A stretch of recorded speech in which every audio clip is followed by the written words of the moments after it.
Peace and love, y'all. It's your brother A.D.V.I.S. here with another episode of What's the Word Wednesdays, Season 4, the final season, Episode 22. Now, as we usually do, I'm going to go ahead, I'm going to throw the topics down in the comments. I will put up our logo, but we can't do that. But it's all good. Y'all know it. Peep the logo. All of that wonderful stuff. Shouts out to Alien Space Queen, a.k.a. Chris. What's going on? What's the word? I got your shirt.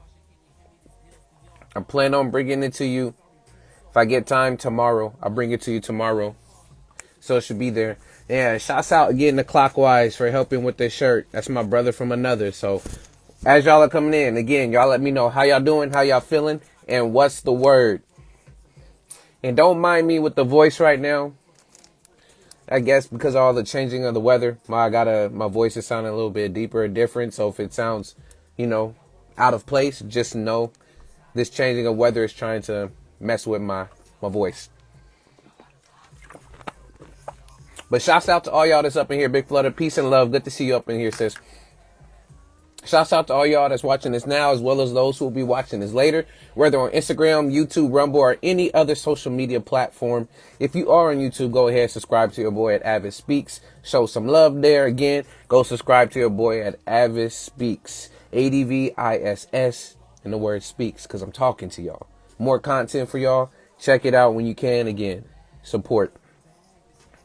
But as y'all are coming up in here and doing all of that, for tonight's episode, I should say.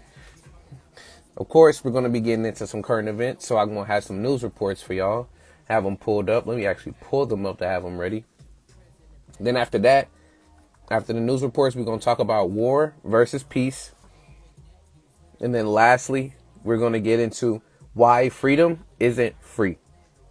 Because we rounding it out, y'all. This is the second to final episode. Next Wednesday is the final episode of What's the Word Wednesdays, wrapping everything together. So please tune in. I'm actually going to make that one an earlier one because I also have another show to get to on Wednesday. But I want to make sure that we get enough time to properly celebrate and cap out the end of, a couple people have said to me, of an era. But the end of a wonderful, again, platform that we're going to continue to build regardless, but just not in that particular name. So next Wednesday, December 27th, please tune in and come show some love. I'm thinking I'm going to do it at 5 p.m., but I'll keep y'all posted. Probably 5 p.m. is when I'll do the next episode, or the last episode, I should say, to wrap everything up. So appreciate y'all. So peace, Tyra. I see you in here. What's going on? What's the word? So what I'm going to do, y'all. Plus my laptop ended up updating. So it took a little bit of time for stuff. Appreciate the love. You say, yeah, okay, 5 works. Yes. Because I want to make sure I give all the time. Instagram has 4 hours for us. So the show that I'm supposed to be at on that Wednesday, I think it starts at 8. It's either 8 or 9. So we got from 5 until 9, the whole 4 hours, to then enjoy and get joy from the last show.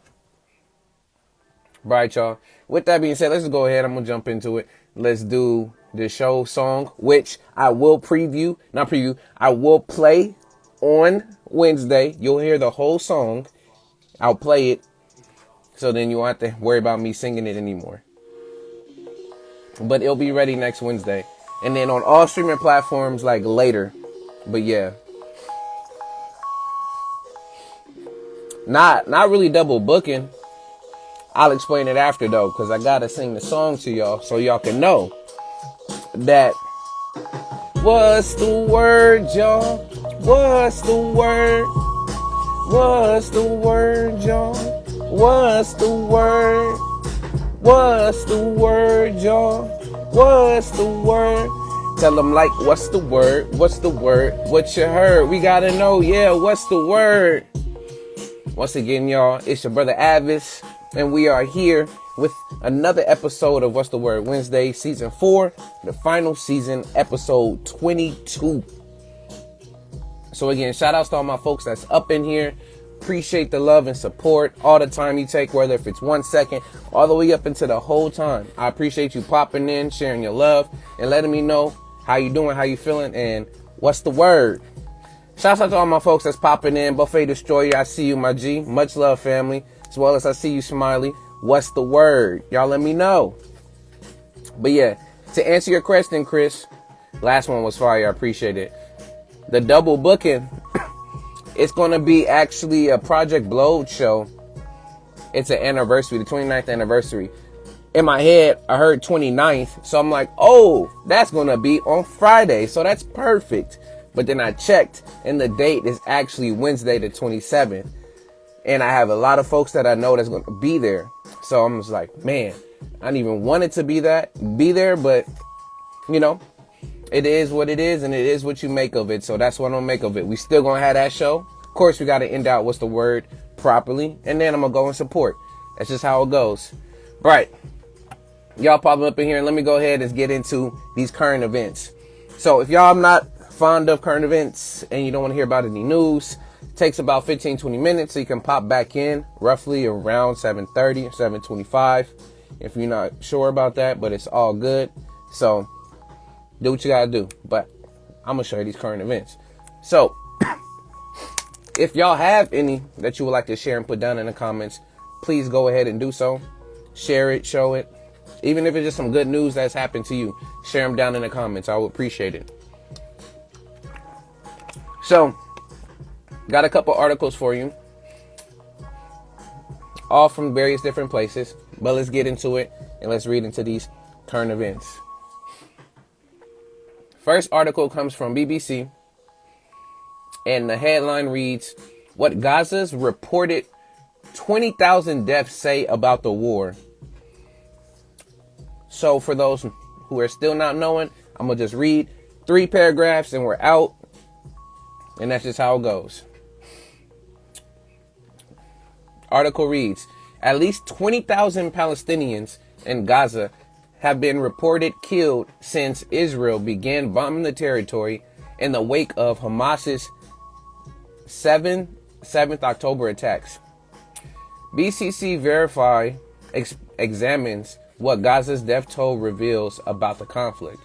On average, nearly 300 people have died each day since the start of the conflict, including the 7-day ceasefire data from Gaza's Hamas-run Healthy Ministry indicates.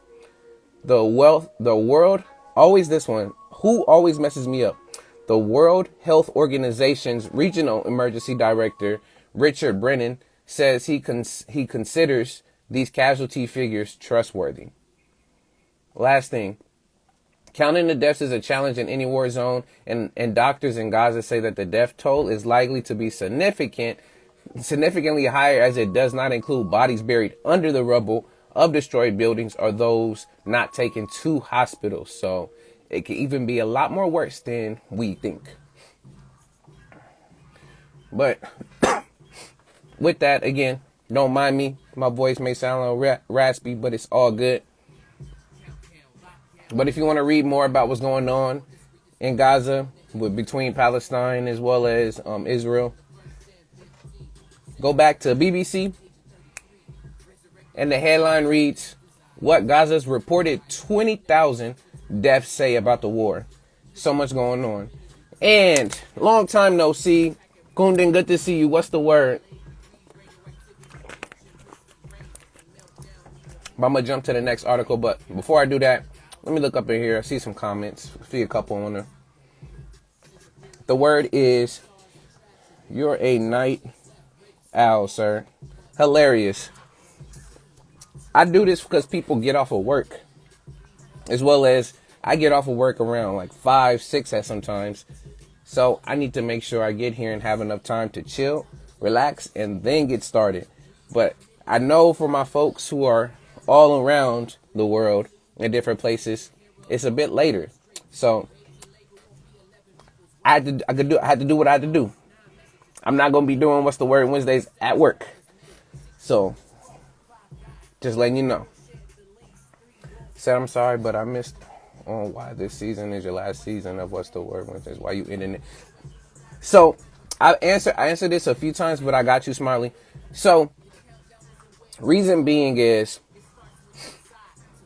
the last 2 seasons, in particular, already in my mind when it came to the goals for What's the Word Wednesdays was already achieved in 2 seasons.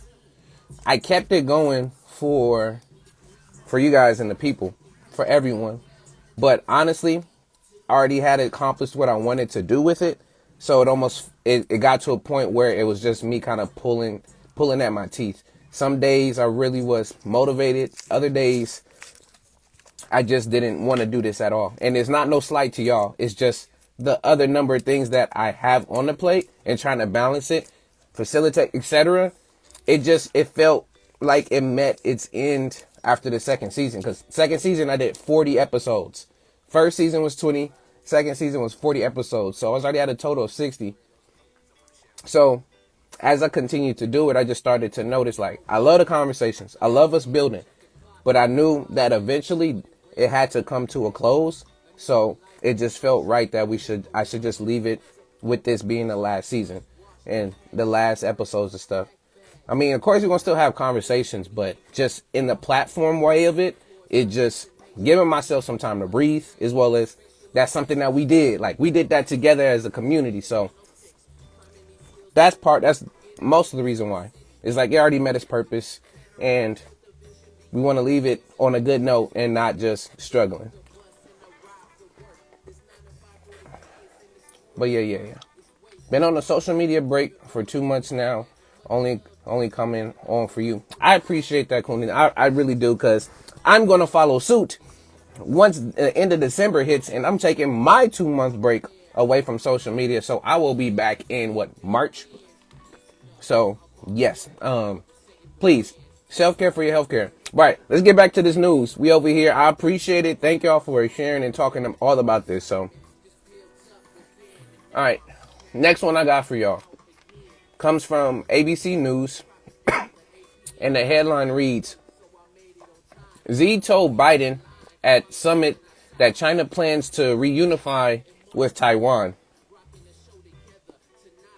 So I know a while back there was a summit between the U.S. and China where the president came and talked to Xi Jinping. So 3 paragraphs and then we out. Article reads, Chinese President Xi Jinping told President Joe Biden directly at their recent summit that China will reunify with Taiwan. Sources confirmed to ABC News. NBC News was the first to report the conversation. It was unclear whether Beijing plans to use force in its effort to reunify with Taiwan, but Xi indicated that they will try at first to do so peacefully, the sources say. Xi said as much publicly, but what is noteworthy is that he said this so bluntly to the president at the summit, intended to thaw their relations. U.S. officials stressed it wasn't surprising given that what they've heard and seen. I'm not going to get into the specifics of the discussion between the 2 leaders. I think you can understand I'm not going to read out the private conversation. National Security Council spokesperson John Kirby told reporters Wednesday aboard Air Force One. So yeah, again, politics is politicking. Trying to avoid more conflicts and wars, because there's already a couple going on. There's some that I'm not even privy to that's also going on. So we'll see where this goes. Also, it's almost getting close to around the corner for 2024 elections, so we'll see what that also brings. But if y'all want to read more, this article comes from ABC News. Headline reads, Xi told Biden at summit that China plans to reunify with Taiwan. Facing says will be a while. It looks like they don't right now because U.S. is dependent on Taiwan for silicon chips industry.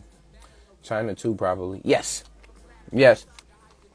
I know there's been a lot of back and forth, especially not only with trying to keep those relations, but yeah, we're very dependent on many different nations for stuff. And it says they're going to try to do it nicely, but there was also tanks, I think, a long while back, or probably last year, that were set to go towards Taiwan. So you never know. All right, next article I got for y'all comes from the Yonhap News English, and the headline reads: U.S. deploys B-1B bomber after North Korea ICBM launch. I don't know all of these acronyms. I think I should know this, but of course not. So again, 3 paragraphs, and we're out. Article reads: this is from Seoul. A U.S. B-1B bomber took part in a joint aerial exercise that South Korea, the United States, and Japan held over waters around the Korean peninsula on Wednesday, in a show of force after North Korea's launch of an intercontinental ballistic missile. So that's what that is, an ICBM, an intercontinental ballistic missile. I swear, everybody trying to flex right now. Goodness.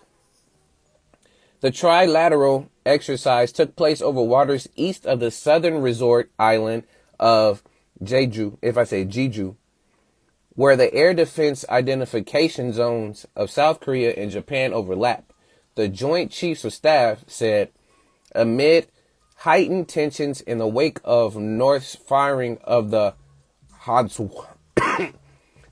Hwasong 18 solid fuel ICBM on Monday. I'm not doing all these specifications of these different airplane jets, but then also South Korea had a plane or 2 planes, and Japan had 2 fighters that also took part in this exercise. Although it did not specify the number that was deployed, but that's what it says there. I'm not going to add more.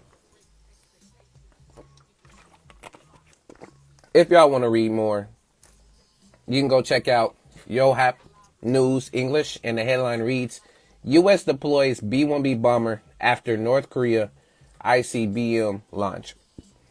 Intercontinental ballistic missile. You learn something new. But all right. You're like, yeah, A.D.V.I.S.S, why are you talking about all this war stuff? It's steadily still creeping back up in the news, and it keeps popping up. So I'm just extremely interested in why I keep seeing a lot of these news reports. I mean, I seen one about, again, the Trump case, but I didn't get into those details. But let's continue, y'all. Let me see. What do I want to read on this one? All right. I'm actually just going to find what the main part of this article is, and we're just going to leave it from there. But the next article I have for y'all comes from Business Insider, and the headline reads: Williams syndrome is the genetic condition that makes people pathologically friendly in a lonely world. So, let's see. I'm going to figure this out. I just want to see what that actually means. So we have somebody named Toby. He also has a nickname called the Mayor. But it says, Toby has a rare genetic condition called Williams syndrome that can be characterized by extreme friendliness, low inhibitions, and a deeply trusting nature. Those who have it may treat strangers as if they were old friends. Recent studies have found that some of the genetic variants that explain why domesticated dogs are more sociable than wolves are shared by people with Williams syndrome. It is the result of the deletion of about 20 genes and affects an estimated 20,000 or 30,000 people in the U.S., according to the Williams Syndrome Association. People living with the syndrome tend to have a normal life expectancy, though about 80% have cardiovascular issues, sometimes severe ones that can require multiple surgeries. There's a 50% chance of passing the condition to their children. I don't know what just popped up. I was not paying attention. See, look, it's doing it again. But yeah, I'm very interested because just off the chart, like my last name is Williams. So I was just like, what is this syndrome? Where you are characterized by being extremely friendly, having low inhibitions, and having a deep, trusting nature, as well as susceptible to cardiovascular issues and other severe issues. So I just found that interesting. If y'all want to read more of it, you can go check out Business Insider. And the headline reads, Williams syndrome is the genetic condition that makes people pathologically friendly in a lonely world. All right. Since I did that, it's another one I just noticed I pulled up, having to do the same thing with another, not just syndrome, but this is another disease. And it caught my attention, so I wanted to talk about it as well. Now, this article comes from NPR.org. And this headline reads, a rare and neglected flesh-eating disease finally gets some attention. I think I briefly touched on it last episode, but let's bring it back up so I can make sure that folks know more about it. So, article reads, it started out as malaria, or at least that's what her grandparents thought. But there was another devious infection lurking beneath the surface of her skin and inside her mouth. Saying this is, I think it's Mulika Okanowan. I'm just terrible at pronouncing names. Was a child only 6 or 7 years old when she contracted Noma, a rare gangrenous infection that ate away at the flesh and bone in her face. Noma, Noma. Compared to others who get Noma, Mulika was lucky. Almost always leads to death. Those who survive are left with substantial facial disfiguration that requires repeated reconstructive plastic surgery to repair. That's why some global health workers call Noma the face of poverty. Interesting. So let me just read what it is, and then after that I'm going to stop. The name Noma comes from the Greek word nome, which means to devour. I love words. We learning. And despite cases of Noma being recorded over thousands of years ago, in the 21st century, we still don't know a lot about it. Researchers do know that Noma primarily affects children between the ages 2 to 6 in regions of extreme poverty, like parts of Africa and Asia, but it's unclear why children are more at risk. So, I'm going to leave it at that, y'all. If you want to read more and learn more about Noma and its effects, go check out NPR.org, and the headline reads, a rare and neglected flesh-eating disease finally gets some attention.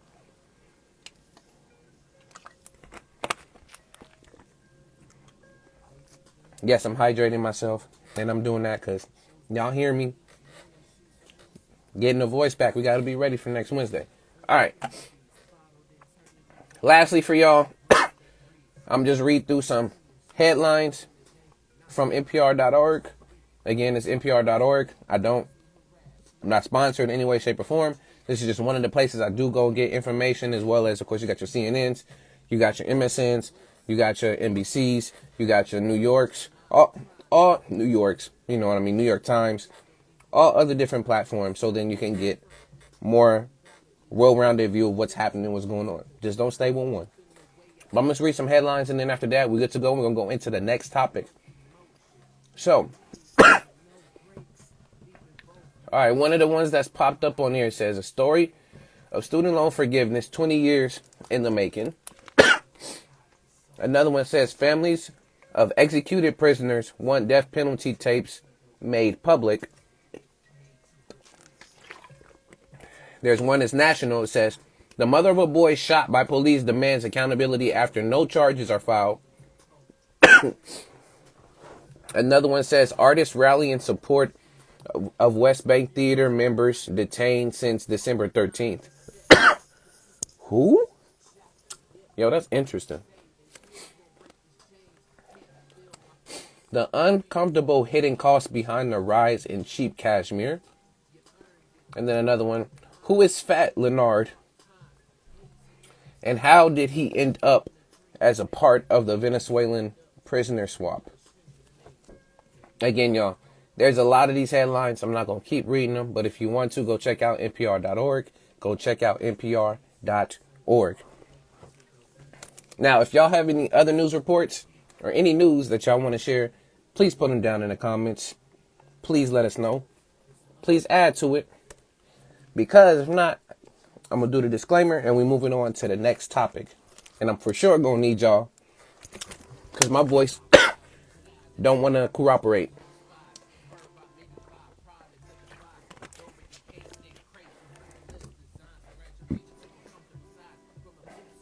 But as I'm giving y'all time, I'm going to go ahead and pull some stuff up and then give y'all the disclaimer. By the roll of the dice, it's a pair of snake eyes. What was wrong, never revive. All right. No more? All right. Let's keep it moving. So, before I get to the next topic, of course, I got to give y'all a disclaimer. So, the disclaimer. As much as I love, again, to talk, look at the camera, speak to y'all through the comments and all those wonderful stuff, this is the part and the portion that I would want people to come on and again to build with the topic and the conversation and add to it. So if you do feel comfortable coming on, just know that this is live. This will be posted on other different social medias. If you're comfortable with that, just know that you waive your right. If you're not, it's okay. You can stay in the comments and share from there and we can continue to build from there. Otherwise, I appreciate your love, appreciate the support and the time that you come to show. That's the disclaimer. So, next topic that we're going to be getting into. The topic name is War versus Peace. Yes, War versus Peace. And I'm not talking about War and Peace like the book, but it did make me look at the book because I haven't. But to really just talk about the outcomes of war, outcomes of peace, what each are really citing and wanting to bring to humanity. Of course, the pros and cons, all of that stuff. But I just felt like this was something to talk about, especially before ending. So feel free, jump in. I don't necessarily think we need any definitions for stuff. But if we need definitions, y'all can let me know. We'll look it up. But I'll just pull it back to y'all. When you hear the word war, what are the things that come to mind? And at the same time, when you hear the word peace, what are some things that come to mind? Put both of them down in the comments. Put them down. As I'm going to...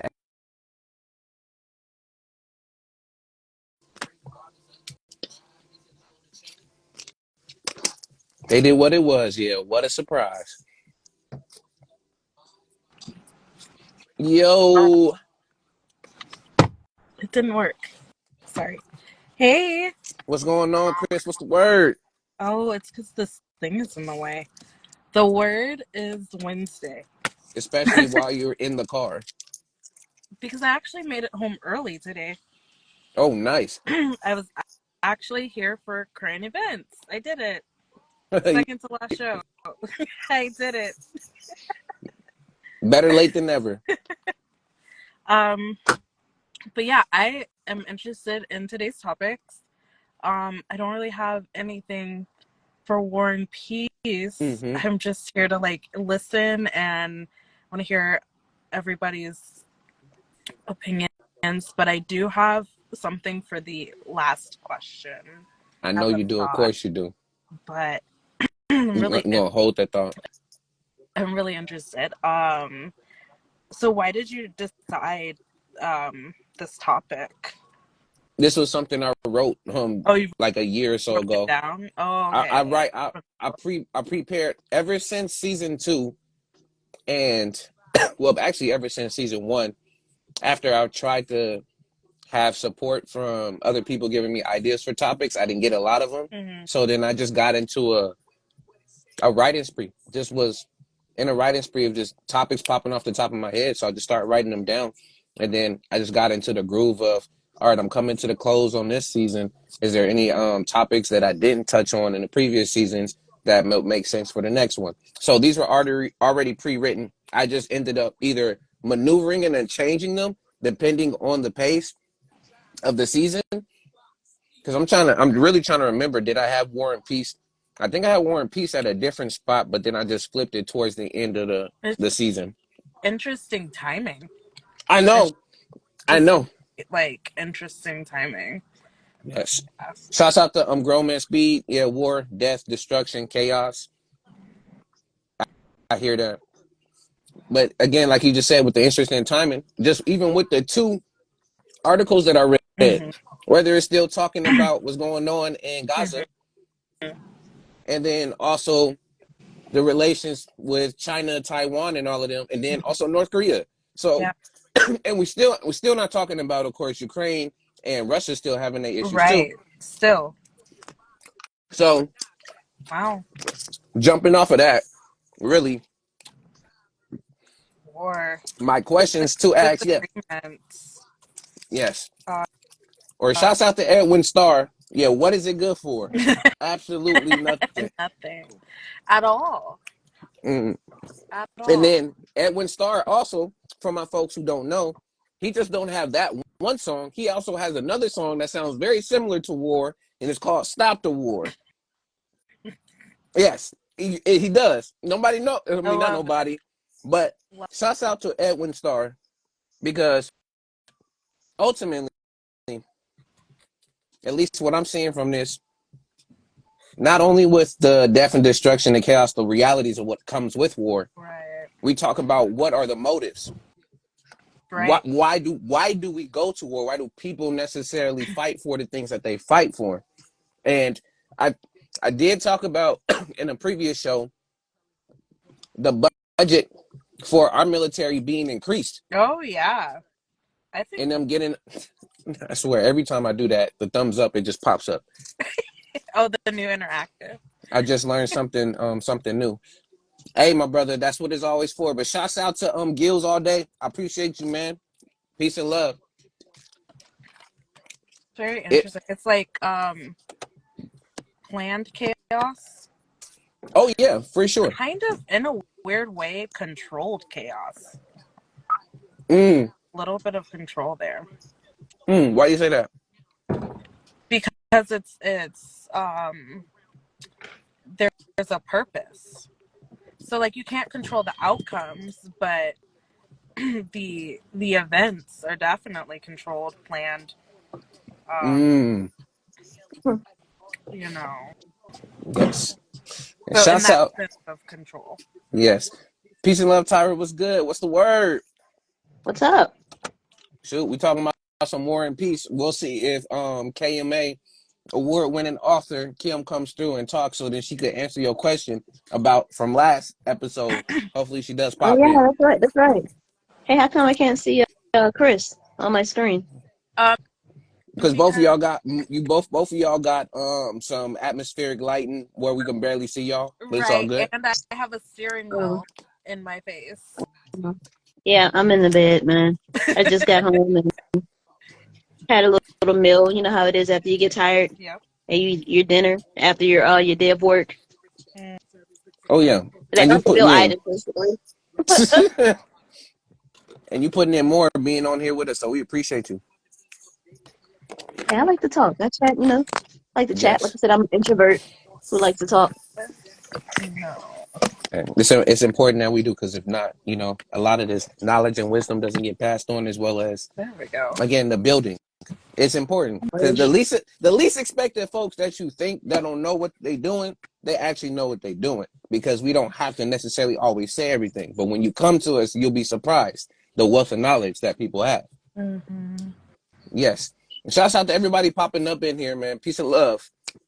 But yeah, on the war piece, I get you when you say that, Chris. Like it's controlled chaos because most of the times there is always a plan and the outcome. Mm-hmm.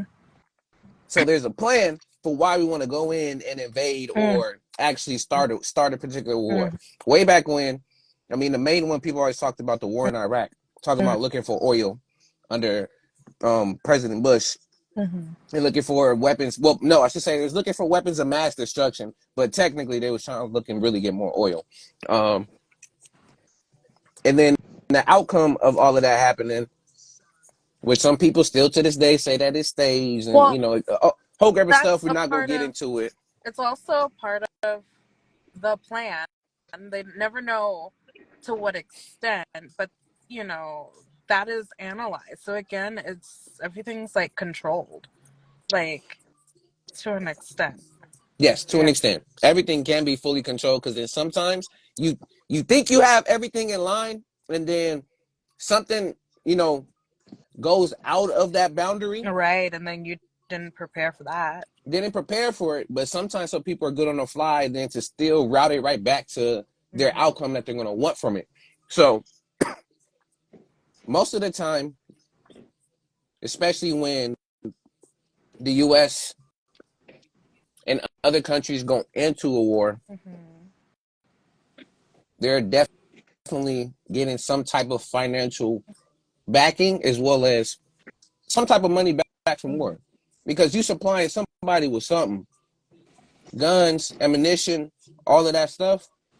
You got again the U.S. in itself too. To me, is a business. We have a president, a CEO. Yeah, most stuff. We got many businesses in the U.S. So they contract their stuff. They get paid. They send it out to the troops. The troops is getting paid.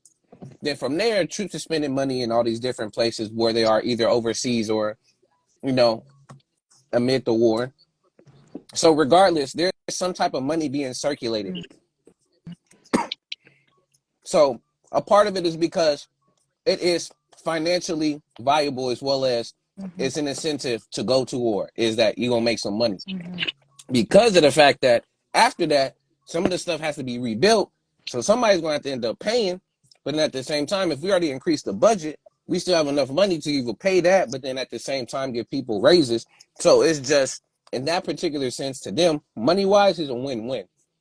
I have a random thought, even though I'm on the wrong podcast for It that. doesn't matter. Random thoughts is random thoughts is not literally anywhere you go it's trademarked that you can't say random thoughts and think of Wrong random thoughts podcast. talk series. Um, But shouts out to my brethren and my sister from Random Thoughts Talk series. I love all y'all. but I think it's really interesting because I watch a lot of like you know like fantasy like whimsical shows and movies like Lord of the Rings and stuff like that. Mm-hmm. And Mm-hmm. when you because wars take place all the time in like that realm, and it's a little Yes. bit more closer to like maybe back when we were more primitive. But it's funny Mm-hmm. how the drive altered in modern war. It's about profit, whereas back then it was pride driven Mm. because not every kingdom that you went to go pledge allegiance or allyship from didn't always have like money to give. Yes. But if you made a strong enough argument to why you should spare your men, to go fight for this cause, it would Yeah. be more like a goods transaction or service, but all stemming off of pride, off Hmm. of like a reason. like a deep feeling, like we need to do this. Or Yes. I don't really like those guys over there, and I hate them this strongly, and this is why. Or now modern, it's all about the money. It's I don't even think the people at the top like really feel. I don't know. This is just all a game to them. But Yeah. I'm glad you brought that up because you just made me really think about it. Even though there's still a lot of space that we have yet to discover or even go through and populate, Mhm. it makes sense back way when, because then literally Genghis Khan, Mhm. you have Europe, so you have all those different, wars, colonization, Mhm. all of that was happening to come take up spaces Mhm. around the map. Now everybody's like chilling in their spot Mhm. in like So what modern is time. yeah? What's I the don't see issue? too many. Yeah, I don't Yeah. see too many people doing like land grabs. They may do Well, again coalitions and they like are. try to position folks in different areas around the world. Which I know the U.S. has military bases everywhere. Even I Mm-hmm. know even Saipan is a part of the U.S. What else? Puerto Rico is a part of the U.S. Mhm. Like there's a number of different those places, but and more in a sense when you talked about pride again, Right. even just when I just read these articles, North Mm-hmm. Korea, Japan, and the U.S. in those boundary lines that they were talking about, they was using those jet and those planes. They was flexing their powers. Like, Mhm. all right, since you gonna flex on us, now we gonna Mm-hmm. flex back on you. So this is the Right, right. line, and you trying to test us like, oh, you gonna do something with that ballistic missile? But hey, It's look, we got these insanity. jet fighters ready to go when they ready to This go. So is further than pride. Like this, that's insanity. Just to keep it it simple, I think they full of shit. Sometimes when people go to war, they really just be like bullies pulling up to just take somebody else's resources. Something happened where maybe a negotiation failed, and one party felt as if I came to you to ask you nicely for what it is that I want. Mhm. yeah. Since you're not being agreeable and you won't just Mhm. negotiate with me, I'm just gonna take it. And I think that's Mhm. what's happening with the Russia and the Ukraine thing without going so deep in debt with the situation. That's all I'm saying is what's old boy's name, the president there? Um, I can't even think. Putin, Yeah, Putin. Vladimir Putin. yeah, he's just sticking out his chest and being a bully. It's like there's something there that I want. There's Yeah, plenty of value in it, especially land, monetary oil. value. And I'm pretty sure he stuck his hand out in some way at some point in time. Ukraine was like, no, we don't want to play. And it was like, okay, well, I got all this money and I have this big ass military. I'm just going to pull up and take it. He sounded like, like a West Coast gangster or something. That's what it's looking like to me. West Mm, gangster, I guess. I love it. Yeah, it. I don't like politics too much, so that's the most that you're gonna get out of me Oh, you're in good. reference to that. But I think it's a very, very nasty thing. And honestly, as people, I think we've come too far, especially with the advancements in technology, Yes, Mhm. to be doing these types of crazy things. Mhm. I don't really yes, think it's necessary for us to just like start killing large groups of people just because you want to acquire some type of assets. You know, yes. figure out another way. Well, Because like that's you what. were Go ahead, man. saying, Calvin. I'm sorry. Oh no Oh, you worries. good? Um, it is. They are still doing land grabs though, because you mentioned that it's not so much so a land. It is. The whole thing in Gaza is definitely a land grab. Mm. What happened in Hawaii with the fires was for land Oh, grab. Like oh. they are Okay. doing it, but Zero. in different ways. Hey, classmate. Yeah. No, I like. I. Yes. I should rephrase it. Yeah. It is. It's there is still a land grab, but it's more. I would say it's more subtle. It's Mhm. Under more like covert. It's more yeah. covert Yeah. versus overt. It's not Yeah. like, all right, I'm about to come take your land and you gonna just deal You're with gonna it. Versus, watch me. oh, this tragedy just happened. Oh my goodness. All right, can I get your home for $1? I mean, why do you think that China has military bases set up in Africa now? It's Yes. it's a Yep. country that's rich in resources. And my thing is, I don't know what in the hell is going on with Africa, and I hope Kim comes in to enlighten us and educate Right. us about their atmosphere since we don't live there. But I have no idea of why that country is so rich in everything, and they just let these people come in with these unsavory terms Mm, and Yes. piss on them. Because I'm mm, just like, when you think about the mining in the Congo, there Yeah. mm, is no way in hell that those people who live in that area should be working in the mines and still living in poverty. We're Yes. getting the resources here, and we're turning their natural resources into billions, not millions, into Yes. billions of dollars economically, and these people are living in these type of conditions. Yeah. I refuse to accept that. Yeah. That's ridiculous. That's ridiculous. So I don't know what in the hell is going on, or what Africa needs to do to organize or maybe educate each other. But they need to do better. They need to This do is better, yes. because I think I hear you. Africa should be looking like Dubai, if you ask me, Mm, because there's so many mm, natural resources that are exiting the country. And I'm yes. just like, where are your skyscrapers and where's your wealth? I'm pretty sure it's there, but we're not seeing it the way Yes. that we see it on the way that we see it on the level in Dubai. They're known for luxury, and I just feel as if the same thing should apply to Africa too. mm, Yes. And And another look. thing that's a little bit off topic that I don't like. I don't like how all of these other countries, predominantly people who don't look like me. I mean, I don't dislike Caucasians. A lot of my better friends are Caucasian, so I don't want to get that impression. Yeah. But I just don't like how a lot of these countries, from these people who don't look like us, go there. And then when we go to their countries, or Africans go to their countries for education, they treat Yeah. these people like shit. But Yes. mm, yet they're living off of these resources. So I'm just like, what the hell right. is that? Yes. So I'm just like, maybe somebody need to learn how to be just a little bit of a bully, in Africa to stop the bullshit. Because, sometimes you got to knock a bitch in the mouth in order to get them to act right. Yes.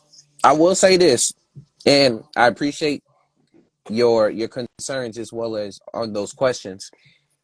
I read I read back probably like maybe about a year or so, maybe even 2 years, about the reconstruction of Africa and what was going on, especially around the ports, and how a lot of Africa, some of y'all don't know, a lot of Africa actually is still owned by parts of the UK and Europe. Okay. So there's certain countries within Africa that are still under Mm, European reign mm, because of all of the debts that is still owed. So they are still under that particular reign. So I know because of that fact that it makes it, again, harder for some officials as well as presidents, mayors, however that the leadership is set up to actually work towards doing stuff. And when that happens, there's been a few of them that's been actually just like knocked off because of the fact that because of those allegiances that they have to like Europe and different places are Mm-hmm. not being the puppets that they need to be, and they're trying to create different things. There's been coups. Again, there's been assassinations, as well as there's just been a, a running or a downgrading of not only the culture but the society in these different parts of Africa. And one of the parts when it comes to Chinese, because you was talking about it earlier, is the ports. So I forgot what particular country there in Africa Mm-hmm.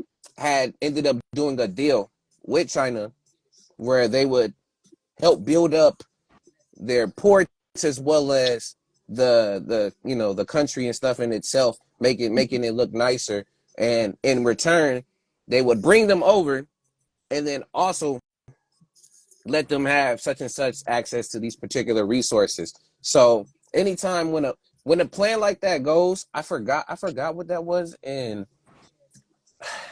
what I'm trying to think of when I was learning in class, it was CRT, critical race theory.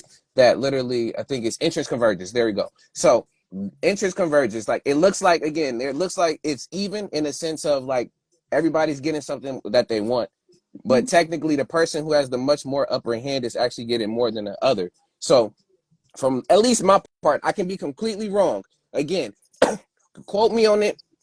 I'm just speaking on especially what I read articles wise last time, but part of the reason why there's a lot of folks, especially from China, that's there is because they're helping with building these ports. But a lot of Africans that are in those places are fighting back of like, why y'all here working? Like, we can end up doing this and working. Like, go back where y'all was supposed to be. Like, don't be trying to take all this stuff from where we live.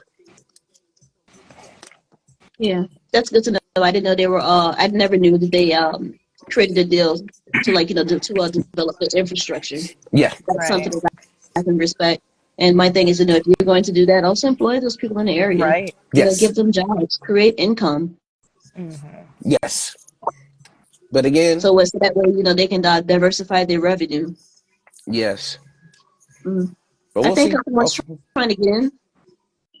Hmm? Akashi was saying, let him in.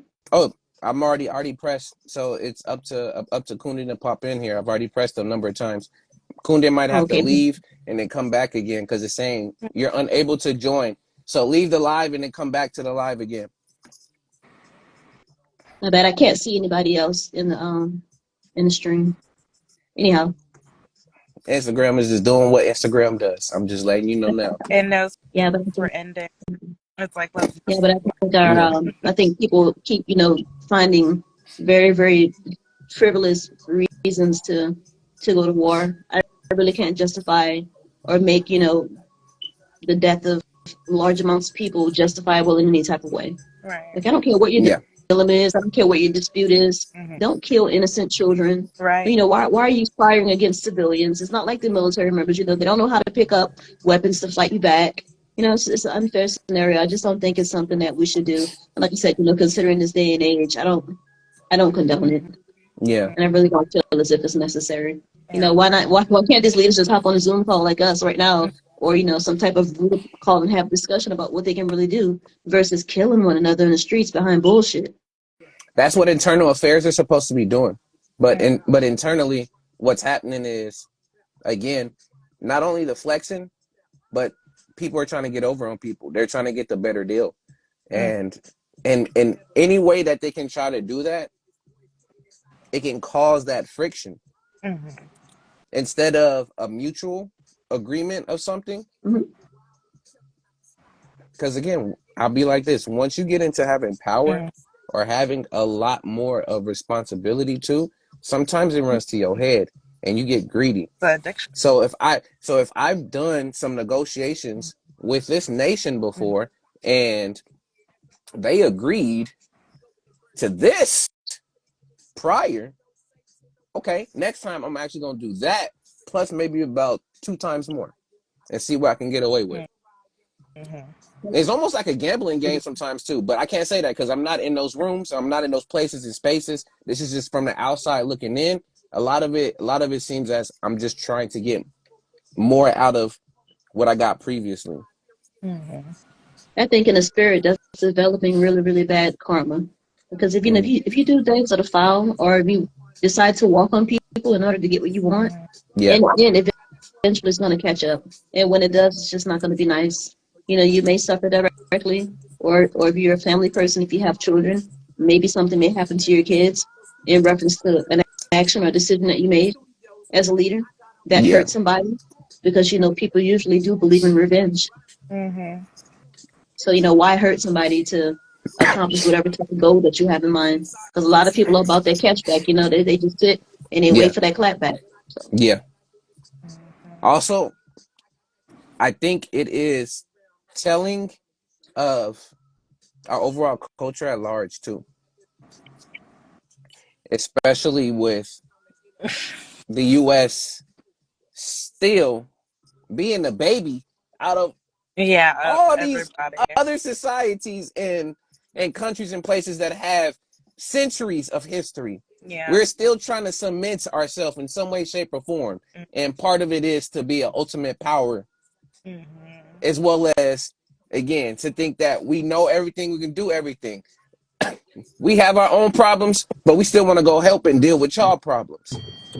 We're not dealing with our own problems because we don't want to look in the mirror and we don't want to be seen as we're all bad and we're the big bully. But guess what? On the outside looking in, you go to these places, you go to these different countries, and you mhm, wonder why people from those countries have a perspective about Americans because of the mhm. fact that that's what they've been experiencing.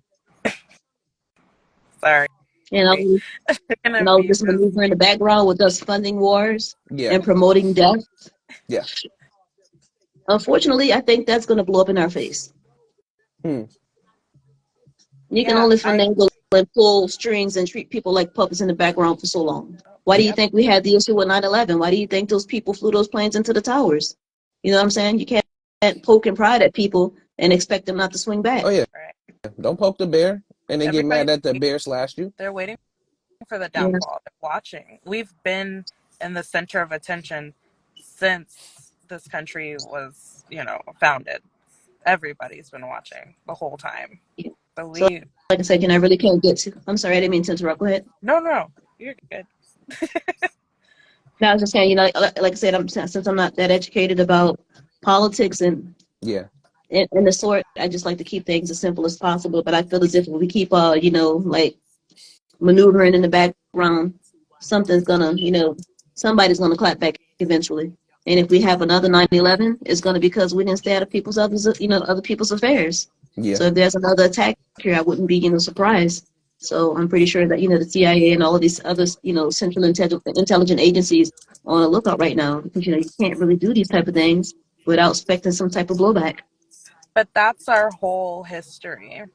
Is just Hmm. getting in other people's business. And I think it started mostly around the Korean War or Vietnam I'm gonna War. say even beyond, before that too, Chris. Well, World War II, that was like we waited to the very tail end to get involved, and when it like actually came to our front door. So it was actually responding to a threat. So Mm-hmm. I look at that war as like because we really didn't know what was going on in Europe and especially what they were doing to those people. Like we had no idea. So we Yeah, kind of were like minding our own business to that extent and only responded once it came to our doorstep. But after that, we definitely started getting in other countries' businesses and paying the price. Especially like Vietnam is the biggest like loss yes, like in our history Yeah. because people we had to protect ourselves from the people who didn't want us there because we went to go fight with them, but they didn't want us there. So it was like it's crazy. It's like the irony of that, I just mean, I can understand that because, it's somebody else's foreign land. I mean, how would I like it if I'm here in my home and you guys pull up and walk to my front door and you start trying to tell me what to do in my house? That yeah, ain't yeah, gonna fly. right. And what we did there too, like we were reporting um all the misreports and our involvement in like bombing the embassies and stuff like that. Like it was really like dirty. mm. Mhm. It just yeah. So I don't know why we haven't learned our lesson, and I don't know why we doubled down on that approach And because that's what it I agree. like. Yeah, I would like to agree with Abbas. I think we need to clean up our own mess and, clean up our own shit. Then keep it 100 and before we start getting involved in, other people's affairs. Because why send out billions and billions of dollars to a foreign nation when we have people still, everyday regular people here, still struggling with student loan payments? Don't you think those billions of Yep, dollars would have benefited the citizens a bit more? And then look at the homelessness in almost every single Yeah, city in America. There's yes, no way in hell that we should have access to so much money and our people are still sleeping on the streets in tents underneath bridges, standing on corners begging for money. That's crazy. again, it is a part of the culture as well as the infrastructure itself. The infrastructure was built the way that it was built because of the fact that these ills were supposed to be there. And you're like, okay, what are you talking about?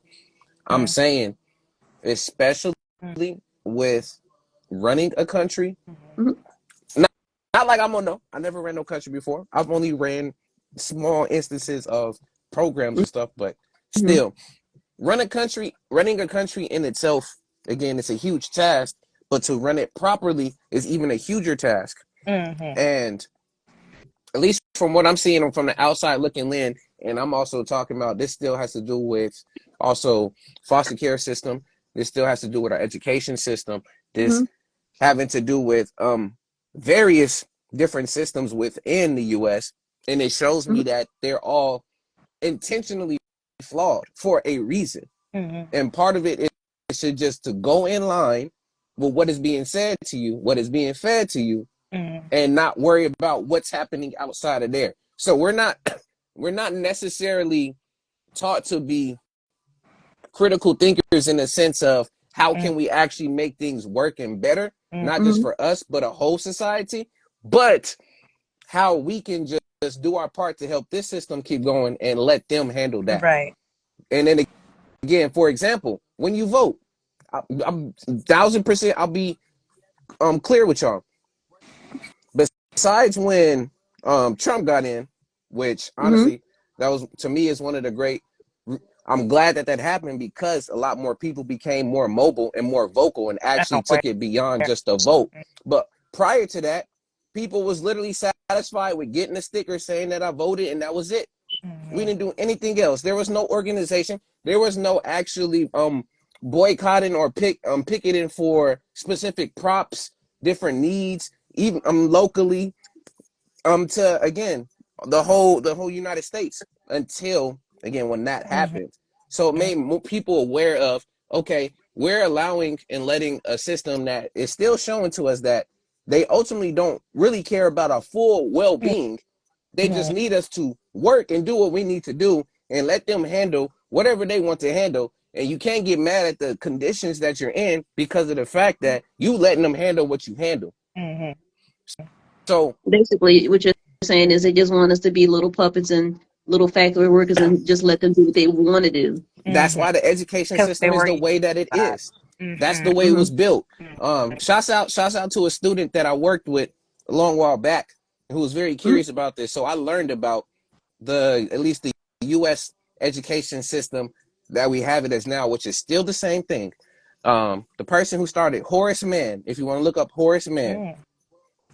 from Horace Mann, literally the inception of what education was, and it still has to do with War and Peace because again, we're learning about this.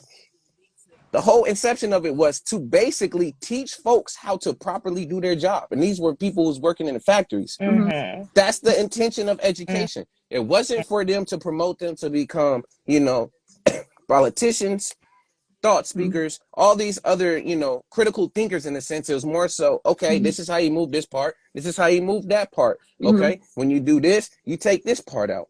After that, boom, boom, you get your check and that's it.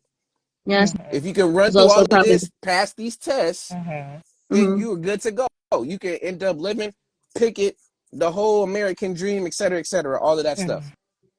Still to Yeah, this and I day. think I have to agree with you on that, and I think that's also why there's a lack of entrepreneurship programs because it's like maybe this country doesn't value free thinkers and the true creatives that I'm losing my train of thought, but you get where it is and I'm coming If from. if I'm that tired. they So, if they value the ones that make it. mm-hmm.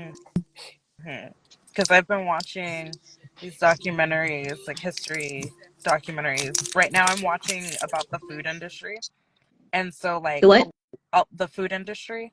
Mm-hmm. So like most of them were entrepreneurs, on the cutting edge of like this has never been done before. Like in the 1800s, I think Heinz, he was the first food company that brought electricity into his factory. So, Wow. but that shows just how successful, and it was from the ketchup. Mm. And that just shows like how successful he was. Like that he was the first and he could afford, electricity, which was not ready available for everybody at the time. So it does right, my point. So yes, because later in around I think World War I, the U.S. Mm-hmm. government was able to come to him and ask for him to fund, the government. Oh So my like God. there's like a tie there, and that's not the first time because Ford and J.P. Morgan funded World War II here for us because we didn't have the money as like a country. So like that's why entrepreneurship and that path is like on the hush hush because they don't want to saturate that market up there because those people kind of are the ones who are funding and running the country Mm. lately. Yes. behind the Well, it's kind of like backfiring in a sense because it's sort of like, you have demographics of people who are being intentionally overlooked even today when it comes to the hiring process, such as African American oh women. yeah, This is that's why we are the number one mm, demographic of women who start businesses in the United States because, a lot of times America's saying, oh, hey, we can't find qualified candidates. mm, We can't find people with the proper education. But I'm just like, when we show up to the interview, and we are the talent, America doesn't like that and say, oh no, we're looking for everybody, basically everybody except for I've you. So with that being experienced said, that firsthand. So yes, that is yeah. true, and it's happening. And So with that being said, this is why, we are the number one demographic of people who start businesses here in America. So it's like, you can only try to control so much because one way or another, one group of people is going to, I guess you could say, start the mm, movement. And it happens to be us. mm, And, interesting. And and a then lot of us obviously are better off for it. And I was like, well, hey, I was being discriminated against in the hiring process. Now I have my own successful business. So instead of being an employee making 60, 80 grand a year, now I'm a millionaire. So some people, they're just better off for it. as Mm-hmm. well as, since y'all still talking, especially when it comes to money and funds, we can also thank the creature from Jekyll Island, which is basically the Federal Reserve. Oh yeah, you guys don't know. There's a book called The Creature from the Jekyll Island, which basically is talking about the Federal Reserve and when Interesting. privatized banks came into Mm-hmm. play. That's why they talk about John F. Kennedy again, not, or being assassinated for stuff like that, because he was trying to stop the Mhm. Federal Reserve from becoming what it was. I mean, there's a whole other layer of things, but that's one of those layered issues because Interesting. of that happens when you have a private organization operating Mm-hmm. versus a Mhm. public organization. Mm-hmm. Privatized organizations have more leeway and more say into what Mm-hmm. says and goes Mm-hmm. versus public. So when you have money coming from public bankers in other different countries and places, and it's having an effect on how much the government, which is the public, being able to buy, use, and actually circulate, Mhm. Mm-hmm. that's a huge issue. Mm-hmm. That's the whole thing we was talking about, the 99% versus the 1%. Mm-hmm. Mhm. Too. If you really wanted to go get yourself some money and stuff like that, you still got to go through these privatized banks and places to get stuff. That's why Mhm. people always private. Well, that's why private prisons is a whole thing. Right.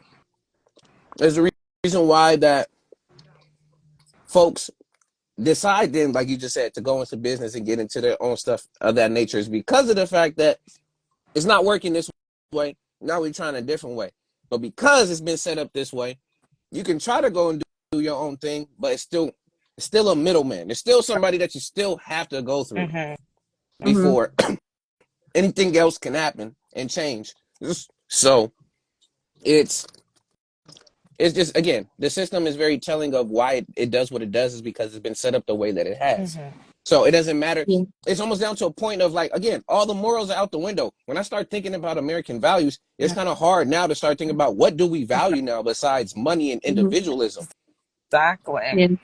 That's another reason why this country hates crypto so much because they can't control it because there is no middleman. Mm. To put Oh the yeah, they've been trying to Okay. decentralize. They've been mm, they've been trying to decentralize that before it can even come onto any usage of markets. But again, Bitcoin's still doing what it needs to do. Who else? I was about to say lithium. There ain't no such thing as lithium. I'm just making stuff up. lithium. You're Ethereum, not any Ethereum, Ethereum.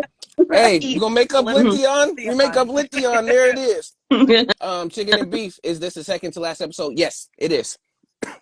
This is the second to last episode for those folks wondering. Yes. Oh, And chicken we and have, yes, I I'm sorry, go used ahead. to on the spaceship, but when I go back to the East Coast, because It's too funny. far now. IG, let Kundan in. Please Goodness. let Kundan in. You're Don't doing too much. I've been have over here to say. pressing the button back and forth to do this. You mean and trying to centralize. Well, True. Sorry. Centralized, but it's because it's decentralized. Thank you for correcting. Yes. Shouts out to my brother John. What's going up in here? What's the word, my G? What's good? Demetrius, I see you in here. But yeah, the outcomes of war are very gruesome. It is. Of course, there's always going to be some type of loss. Mm-hmm. And I will also say, because of the fact that you have folks who are up there higher up, and I think this just happens in any type of hierarchical or structure. Because even where Mhm. I'm working, it's the same. It's the same thing. Whether if I was in the schools or I used to work at a transition or at the shelters, I just noticed those who are on the front lines doing what they need to do. Mm-hmm. Those higher up that are just in the boardrooms making the decisions They and don't providing, those guys out. they don't have, they're not saying, they haven't went through the experience to really understand why those who are the frontline Mm-hmm. workers are actually doing what they're doing and their reasons for why they're doing it. So when somebody makes a choice up there and it has an impact of what's going on down there, it's usually a negative impact because of the fact that, one, when you try to voice something, you get pulled to the side of the person again in the middle, Yeah. in the middle, saying that, well, at the top, this is what's been set. So you have to stay within these boundary lines. And if you go outside of these boundary lines, we're going to need to talk to you. But the Mm-hmm. reason why Mhm. I'm going out of these boundary lines is because we've been trying to tell you that the stuff that you're supplying to us or trying to have us use is not effective for the clients, the people, Mhm. whoever we're working with. It's not working. Are you listening? Mm-hmm. And the main thing is like, no, because we're still trying to keep profits. Again, they don't care what's happening down at the bottom. As long as the work is being done, is getting done, they can replace you at any moment. Oh, okay, Right. we need somebody else working in this position. All right, we're Mhm. gonna put it at this certain amount a year. Mm-hmm. You take it or leave it. You was boycotting over it. Somebody else is gonna fill your spot. Take it or leave Right. it. I hate that good intentions and good actions and movements and things that just make logical sense get reprimanded or try to get pushed out, because they do that in the workforce too, in Mhm. the hierarchy as well, and it just doesn't make any sense. You're willing to fire your hardest worker because they're just not doing it your way, which is outdated, inefficient, slow. Yeah, that's just like that in every industry across the board. There's always a disconnect from the blue collar worker versus the white collar in every Yes, When are single we gonna fix industry. that problem? I'm just so confused. It's like nowadays you're just better off keeping your good ideas to yourself and trying to execute those good ideas on your own, and try to potentially make a profit from it. Because as well as personally, I wouldn't try to tell anybody how to fix something if they weren't going to respect my opinion. And what if my mm, opinion was the $1 million idea? Do you think Mm, I want to give some corporation my $1 million idea where they give me a pat on the back and a pizza party, mm, but no stake on the profits? mm. Won't even give me stock. But they'd be again, glad to make You're $1 million right. off of my idea and patent it and copyright it and do whatever just to keep me out of the profits. You know what I'm Yeah. saying? So I'm just like, I'm gonna give it. Some of these people, we or maybe myself, sometimes we develop the mindset to where, hey, I'm just here to do specifically what you said, yeah, nothing extra, and then go home. yeah, That's it. Mm, do the Because bare a lot of minimum. times when people go above and beyond, they go underappreciated. they Yes. do. Mm, Mm-hmm. Or again, it can put you in a line of fire stuff. And when you don't have the unity of the folks that you're working with, it Mm-hmm. becomes harder to then want to go above and beyond because you want to make things better. But I'll tell you this, the catch 22 or the contradiction mm, with that stuff is, like I said earlier, it was set up that way. Because if you even think about it like this, any organizations that are tackling a nation or national issue, whether if it's homelessness, whether if it's, you know, food, whether mm. if it's different diseases, cancer, all of that stuff. If Right. they truly wanted to put a dent in a foot in a lot of this stuff, They would have by they now. would have been doing that. But what happens is it gets bottlenecked. And what I mean by bottlenecked is they do just enough to get by so Right. that they can continue to Right. still show that they're doing something. And the way that they do that is through numbers. And that's what happens. Statistics can be skewed so much to a point to then show people's points is working while at the same time hiding what the true numbers are. That's what happens. And that's the reason why now it's hard to really fully trust and really look into studies nowadays, because it's very biased. Yeah. Very biased. You can be like, oh yeah, there was a study done for Coca-Cola that says if you drink 2 Coca-Colas a day, that it actually lowers your risk of heart disease by 3%. When you can go and look at all the ingredients and really know that literally you can use and look at, don't get mad at me, Coca-Cola, anybody else. You can go check all this stuff. It's on the internet. You can actually use it as a toilet cleaner because of the fact of the materials that's in there. It cleans rust too. So that 2%, I'm making it up. I made up that one, but that 3% But it of really helping does you clean with the rust. heart disease, I guess, is cleaning the little ends around your heart while you're drinking it. So maybe that's why, but I'm just playing. But just to give a point. Nah, it really does clean rust. People use it as cleaner. Yeah. It's Some a people should do that when they have like drinkable. rust It's on a their drinkable. battery. Yeah. Whenever there's Wow. So it's corrosion on the battery, somebody always says, "Go give me a Coke," and it cleans the corrosion off the battery. it is a Yeah. drinkable WD-40. Yeah. But it Oh my wasn't goodness. always like that. They changed the recipes. Well, the original. Do you know the original recipe, or at It least was, what was in it the before? coca leaves, but it was supposed to be elixir. Yeah, but even So before what? that, An they elixir. actually put in The coca leaves. real Yeah, the coca leaves. Coke. Yeah, I know. In Atlanta, What Georgia. I the watched hell? the That's why it's I watched called documentaries. Coca-Cola. I know. Yeah. I watched documentaries. I know. He was trying to what was he trying to cure? Like he was sick and he Studies are a bad rabbit hole nowadays. Yes. and he discovered the kick from the coca leaves. That's crazy. I'm telling you, but we live in a country full of gangsters. But back then, You that was ain't like saying in the about the damn mafia. the 1800s. They didn't know what cocaine was. It's a nation of gangsters in tight suits. Yeah. hmm Yes. And if Rick James was here today, he'll still say the same thing. I was saying. Ah, that's It's one hilarious. heck of a drug. Emancipation. Yes. Did you eat chicken? Shut up. That was my brother. Shouts out to Santi. Peace and love. But yeah, I use it when I'm, you're doing the Yeah, most. it's so But funny. all right, back to this work, because then I want to flip over to peace. I really want to know, is there anything, which there is, but I just want to see we even think about it. Anything that positively comes from war? Maybe change and a reconstruction of the land. Because a lot of times, a lot of these buildings that are being blown up were really, really old and they needed to be redeveloped anyhow. So he may have some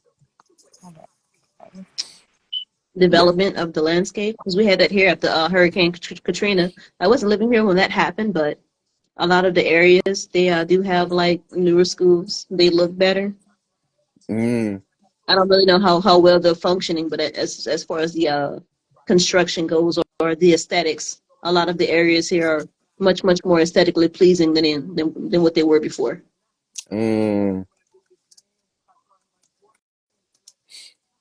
Okay, with it. I mean, that's a positive from war, and I guess you could say maybe like a boost in the workforce because somebody has to come out and clean and build.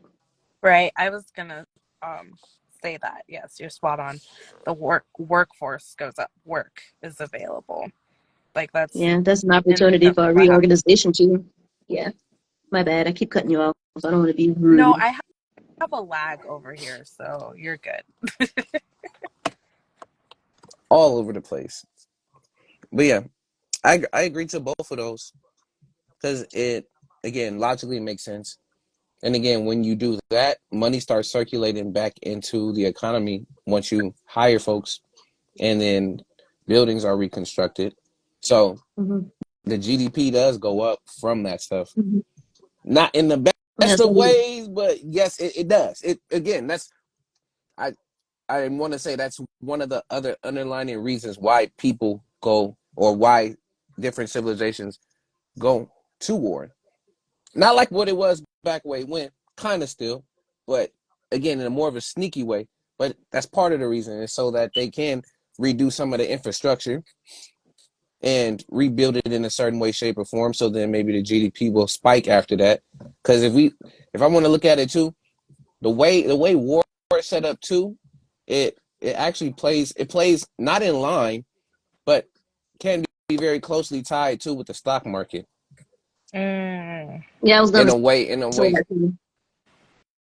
Because when certain wars and things happen, you notice how some companies and products actually go up and is being Mhm. valued is because of the fact that reconstruction is happening. It's like, oh, so we need online healthcare, telecom type stuff. So then you go and look at a spot on there, and you can look on the stock market and see, oh, this particular telecom now is taking off because again, it's needed because folks can't get to a health or doctor, but they do have internet connection now. Oh, now they have internet connection. Now we can go into, and then now with EVs happening, of course, shoot, if we getting rid of old stuff and putting in now electrical and a lot more eco-friendly stuff, oh, for sure, because then now those particular industries are going to start to flourish and prosper.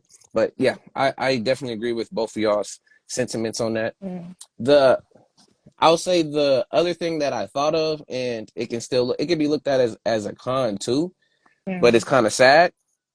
Mm-hmm. But the whole us versus them. So Mhm. when something tragic happens, everybody decides to come together as one and become more united in some ways and in shapes and forms from war. Mhm. But again, that could end up breeding more animosity Of towards. the yeah, right. But at a moment in space, when it Mhm. comes to a crisis, everybody's like, "Oh shoot, we got to drop this. It's them. All right, put everything else you got to the side right now. All right, we got to do this. Let's do this together." But it has to be in a crisis. Why is it not in a time of peace that we Mhm. can create stuff like this? But nah, Right. when it's your foot is to the fire, you about to fall off the cliff. Now we need to do something. Now Yeah. we need to be like, hey, hold my hand. Like if I'm falling down, pull me up. Mm. Versus when he was over there, I'm been hanging on the cliff for about 2-3 years. But then now, since you Mm-hmm. getting closer to the cliff, I'm be like, I'm gonna pull you up, man. I need your help right now. Like no I convenience. But go I ahead. think it's because when it comes specifically to like I know what I'm about to say can carry into other aspects too, but when it comes to war and the history of like just our part that we Yeah. play as a country, we are so far desensitized. Like Yes. so far. Yes. So far. I think again, Humans are dumb. we were no, because we were listening to it on the radio, in like the 40s, right? Mm-hmm. Then you have the 70s, we're seeing it on TV for the first time. Mm. So it's like those were the two like really emotionally, involved and invested and feelings, to the point where now we see it all the time and we just I don't know, like some people do have feelings, so I'm not going to generalize, but like Yeah. I'm talking about on like the masses, like people are just removed, Yes. just like so emotionally removed, and I don't know if that's healthy or not. I think it's not healthy, but I don't know for a fact. I have no science to back me up on that statement. It is a root to a bigger issue, and the bigger issue too, because with technology advancing, if some of y'all haven't seen, we actually have robots that are practicing to actually go to war and fight. And That robot is about to happen. yes, I mean it's already been going on. Oh my But goodness. what ends up what ends up happening too is when you desensitize a person and you Mm-hmm. desensitize a community of people, Mhm. it just becomes what we would quote unquote call the norm. Mhm. So the humanity is stripped out of this stuff. Mhm. It's dehumanized because then it's seen as normal. And when you do stuff like that, what happens is you're only operating on a logical plane. Mhm. Oh, they got shot because such and such happened. They didn't see previously Mhm. that they were set up. Stuff was put in the car prior, but Mm-hmm. then we're having our perceptions on the outside saying, yeah, this happens all the time. Yeah, there's probably the thugs and the villains. So they got what they got, and that's on them. Not Mm. knowing the whole full story. And again, learning how to exit yourself from a lot of this stuff, but still be able to keep a piece of, like, again, your humanity. That's what the emotions are. Mm-hmm. It's really reminding you that not only that you're human, but something is wrong. Mm-hmm. Now use your logic to figure out what are we going to do Mm. about this stuff. But as I see now, because we are progressing and we're talking about technology, we're talking about robots, we're talking about all this other stuff, part of that is being erased purposefully, because when you can get people to be in line, not using their emotions for anything, and just logically keep pushing forward and doing all of that stuff, it's Mm-hmm. easier to control and keep you where you need to. Right. So, to tell you, Chris, it's a part of the underlining plan with stuff. Right. The controlled chaos. Yeah. Deception is the biggest superpower of these warmongers. Yes, of course it is. We go in there and we say, "Oh, they did this to us," but then ultimately we don't come to find out another 45 years that it was all, again, a Right. facade. They Mm. just did it because they wanted to go be nosy and take up all the other stuff from people. If you look up 3 types of robots they have in NYC and look at the companies that make them, you'll see more war ready ones. Mm. Mm. I can believe that. Yeah. Wow. Mm-hmm. The aim is national defense. Oh yeah. I mean, And I, why you think? Why I you mean, think? let you know. Why you think? I think it's what, almost 700, almost 800 billion, almost. That's like roughly around those numbers. It used to be 670 billion, but then this year it's been the highest. I think it said in 2 decades A that people got robot? raises. No, no, no, Oh What? not my robots. God, I'm you're talking about terrifying military me. defense. Oh my goodness. Military defense. The There's budget. a lot of robots. Goodness. No, not 700 billion robots Oh my are God. here. That's more than how many we're on Not the earth. There's ready. only 7 billion, almost 8 billion of us. And Exactly. that's what? That's almost a Exactly. hundred And I times panic. What tripping. are you It talking about? depends on what you want to define as a robot. Because Right. technically, if you want to say technology and all this other stuff, the phone and these things, Right. Mm. mm, mm. Yeah. But all right, let's flip over to, because then it's funny that it's the song is playing on my thing. Let's flip it over to Peace, since I'm over here. Peace is playing in the background. Um, Mm-hmm. what are y'all thoughts on? We can even move in line with war and stuff, but when you think of peace, what y'all got? I need it. I can't live without it. I mean, that's why I left my giver profession. This is why, I didn't want to be a military police officer. There was no freaking peace. Mm. Nobody can really grow in an environment of chaos. Mm-mm. And Yeah, it's cyclical. It's like, whatever it is in your heart is going to manifest in your mind and begin to flow out of your mouth. Mm. So it's like, whatever it is that you're feeling in the chaotic environment is eventually going to come to light. Mm. yeah, So yeah, I gotta have peace. And I think we all should give ourselves the pleasure of enjoying it, because we only have one life. We're only going to be here once. So Mm-hmm. there's no need to, always put yourself in a situation where you're just making money, money, money, and there's money everywhere, but you're miserable. And that was my life. thank you for sharing that. Right. And it's true for a lot of folks. Unfortunately, especially with peace, I'm gonna quote the song. I don't know why it says, "What you really know about peace? Some say it's hard to find, so I Mm-hmm. got to carry my peace just to Yeah, keep a I know. peace of mind." Yeah, I love that. That was a bar I all know day. this one. That's why that's why I started making music, because I didn't like my job. I had to find an outlet. So it's like, the weekends when I wasn't like, traveling or heavily spending and shopping and all this crazy stuff to be happy over the weekend, I turned to music as a Mm, musical outlet to find peace, because I noticed that like a lot of the rappers were having some of the best beats and they were just banging, but personally I didn't feel as if they had the best lyrics. yeah, So it's like, I want to enjoy this wonderful melody. I love this, this bass line and all of this good stuff that's going on.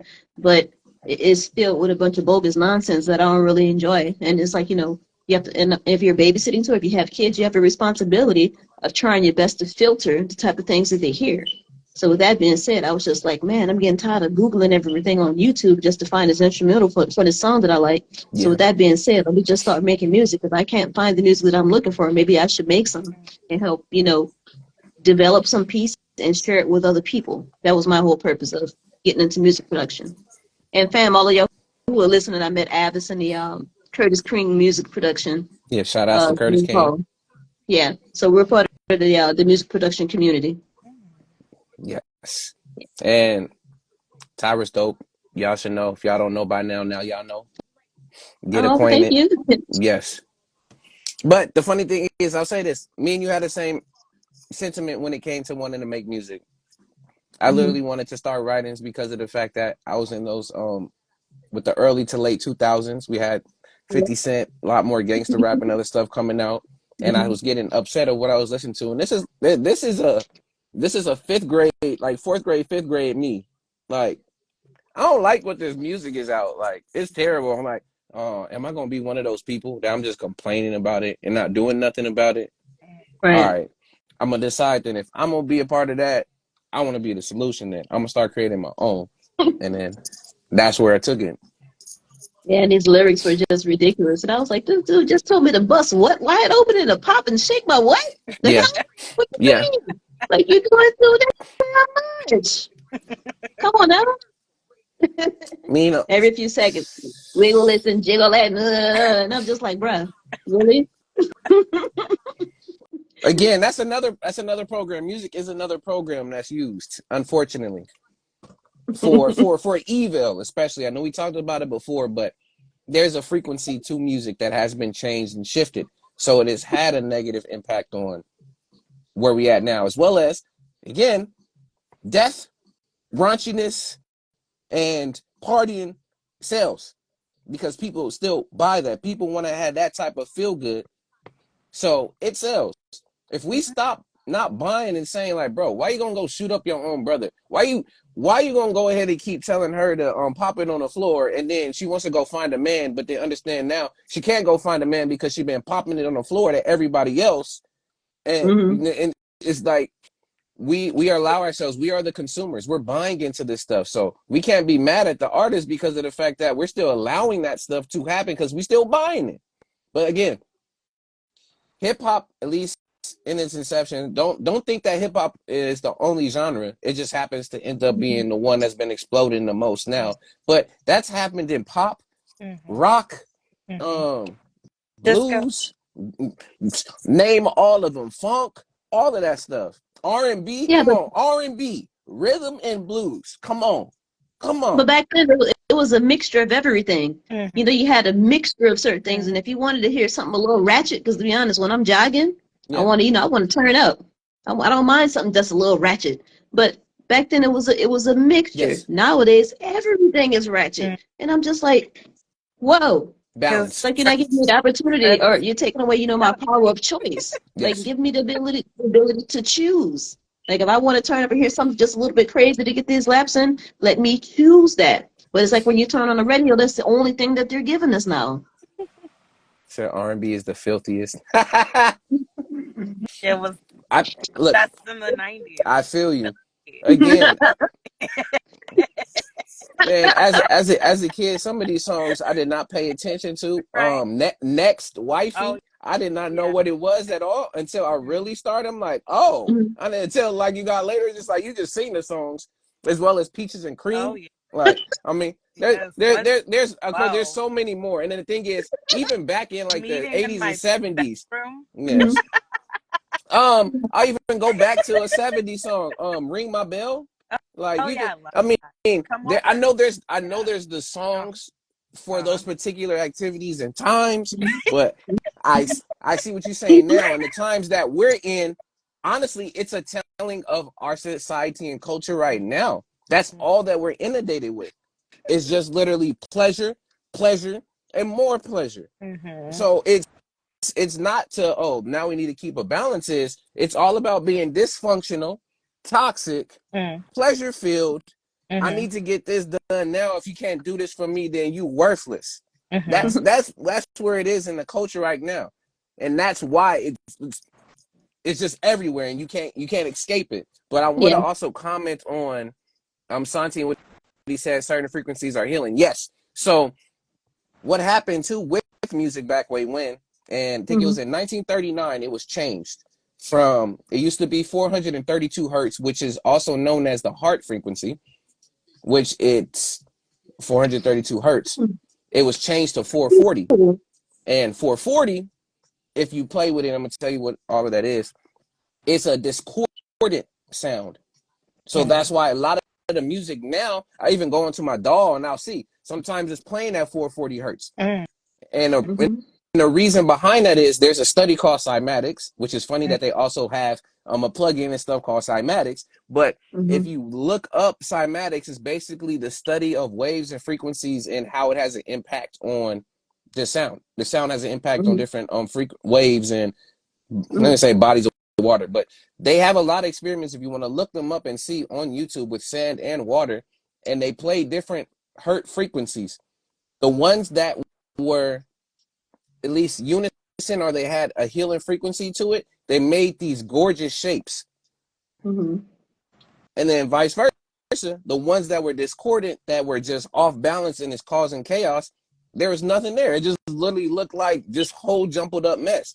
So, It looked like chaos. and and the reason, exactly, and the reason why a lot of water was used is because us as humans, what do we have inside of us, or a good amount of? 75% water. So if you can have an influence on the frequencies that's happening inside of the body, you can have an impact on how the body fully works and functions. That's why some people go to places and have healing baths. That's why people are using sage and all these different stuff, because this was known way back when. All this stuff is just being recycled and renewed in a different way so that we can Well, understand these stuff. now it's being Oh, commoditized. commodify? Oh yeah, of course. Yeah. Of course. That's why you got your stones and your Kundalini and all this and your yogas and all of that stuff, knowing that a lot of this stuff is not properly done. Again, people calling, what is it? Cultural appropriation. Like a lot of that stuff. We're taking things, and I Mm-hmm. mean there's stuff that's helpful, but we're not doing our due diligence and showing the honor and respect in these areas. We're just doing it to be trendy and make a quick buck, like a quick buck on stuff. So again, with trying to find that and then adding an end to peace, we're inundated with so much stuff around us that it's hard for that, because they know if you take that time to really look at yourself and actually take that time to relax and not have all of this stuff bombarding you, you'll Mm-hmm. actually be able to start coming up with a plan for peace. Two things. One, that's why 2020 was so telling for a number of stuff. You was inside Mm-hmm. your house. If you wasn't an essential worker, you was inside your house Mm-hmm. majority of the time. And some points over here, at least in Cali, they was having internet issues because everybody and their mama was on the internet because they didn't know what else to do. So there was problems with some of the internet. So sometimes you was there with yourself and you had Mm-hmm. to figure out, okay, like, what do I do? Or you was with a partner, or you was in a relationship and they come Mm-hmm. to find out that wasn't a good relationship, but y'all got really No. close to each other, was dealing with each other almost 24/7. So Mm-hmm.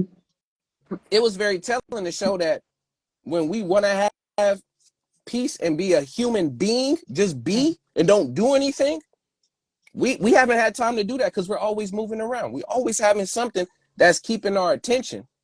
And because that happens, again, we talk about the attention span. We talk Mm-hmm. about how, since we have to work and do a lot of this stuff, we can't even sit down and have time to ourselves because we feel like we're wasting time. In a sense, if you were able to reroute that and be like, you know what, I'm using my time wisely, is because if I'm able to find a peaceful balance for myself, then I'm able to really deal with everything else outside of me.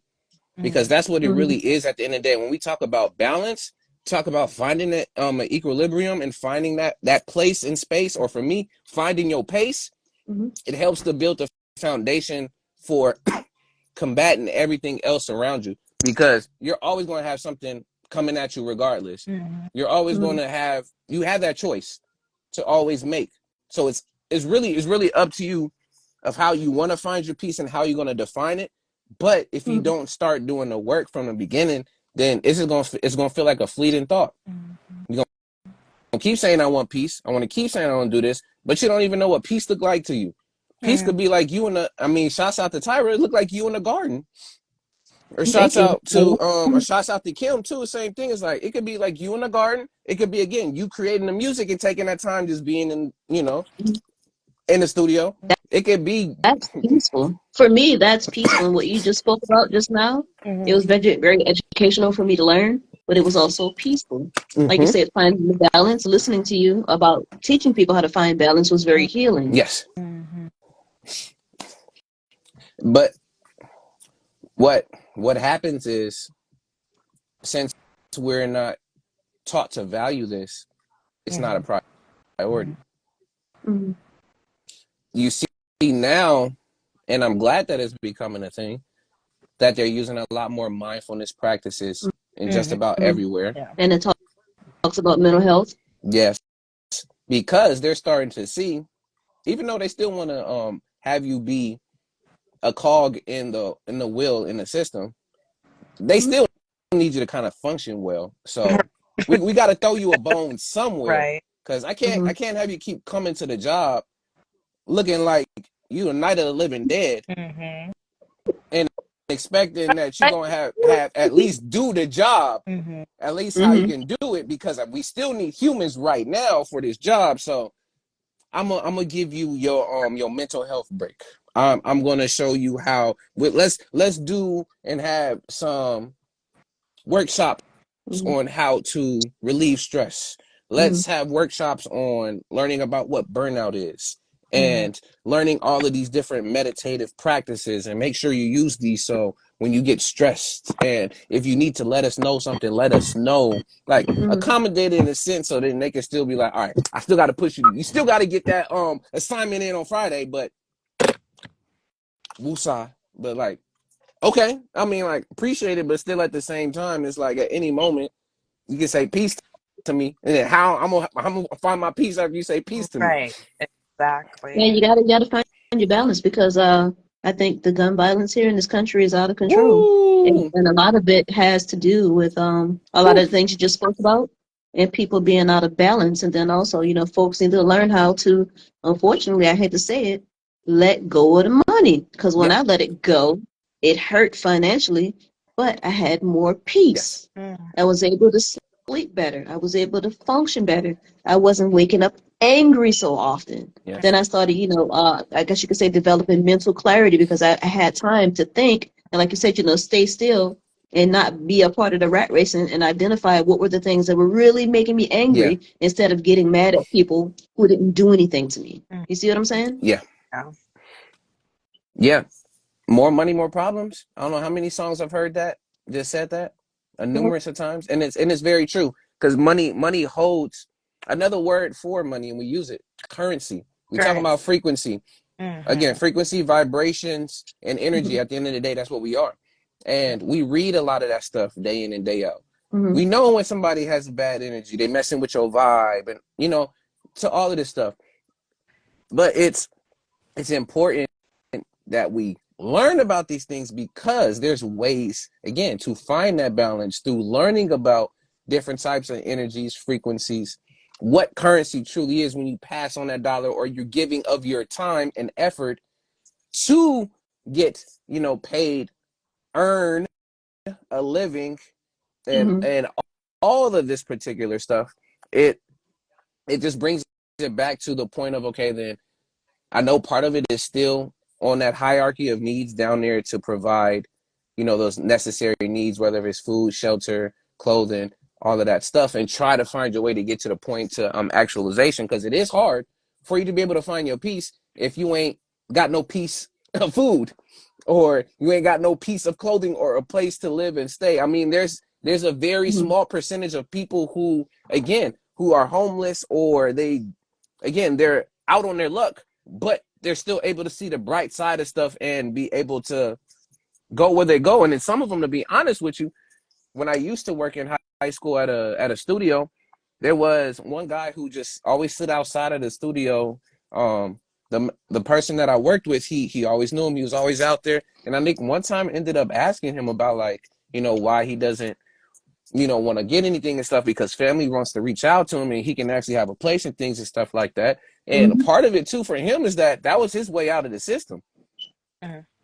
and his, in his own reality in his mind. And literally sometimes he's just like sitting outside, just looking and observing stuff, like it's peaceful for him.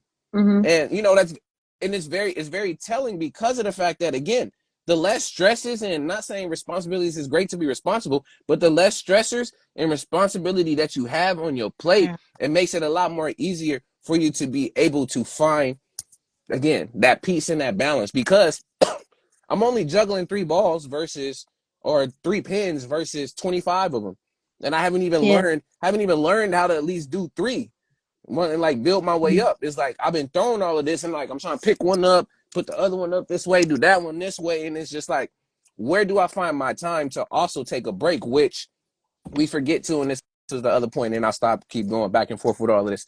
But we also forgot too that our primitive part of our brain and in Mm-hmm. our body, which is the amygdala, I call it the Amy G dilla.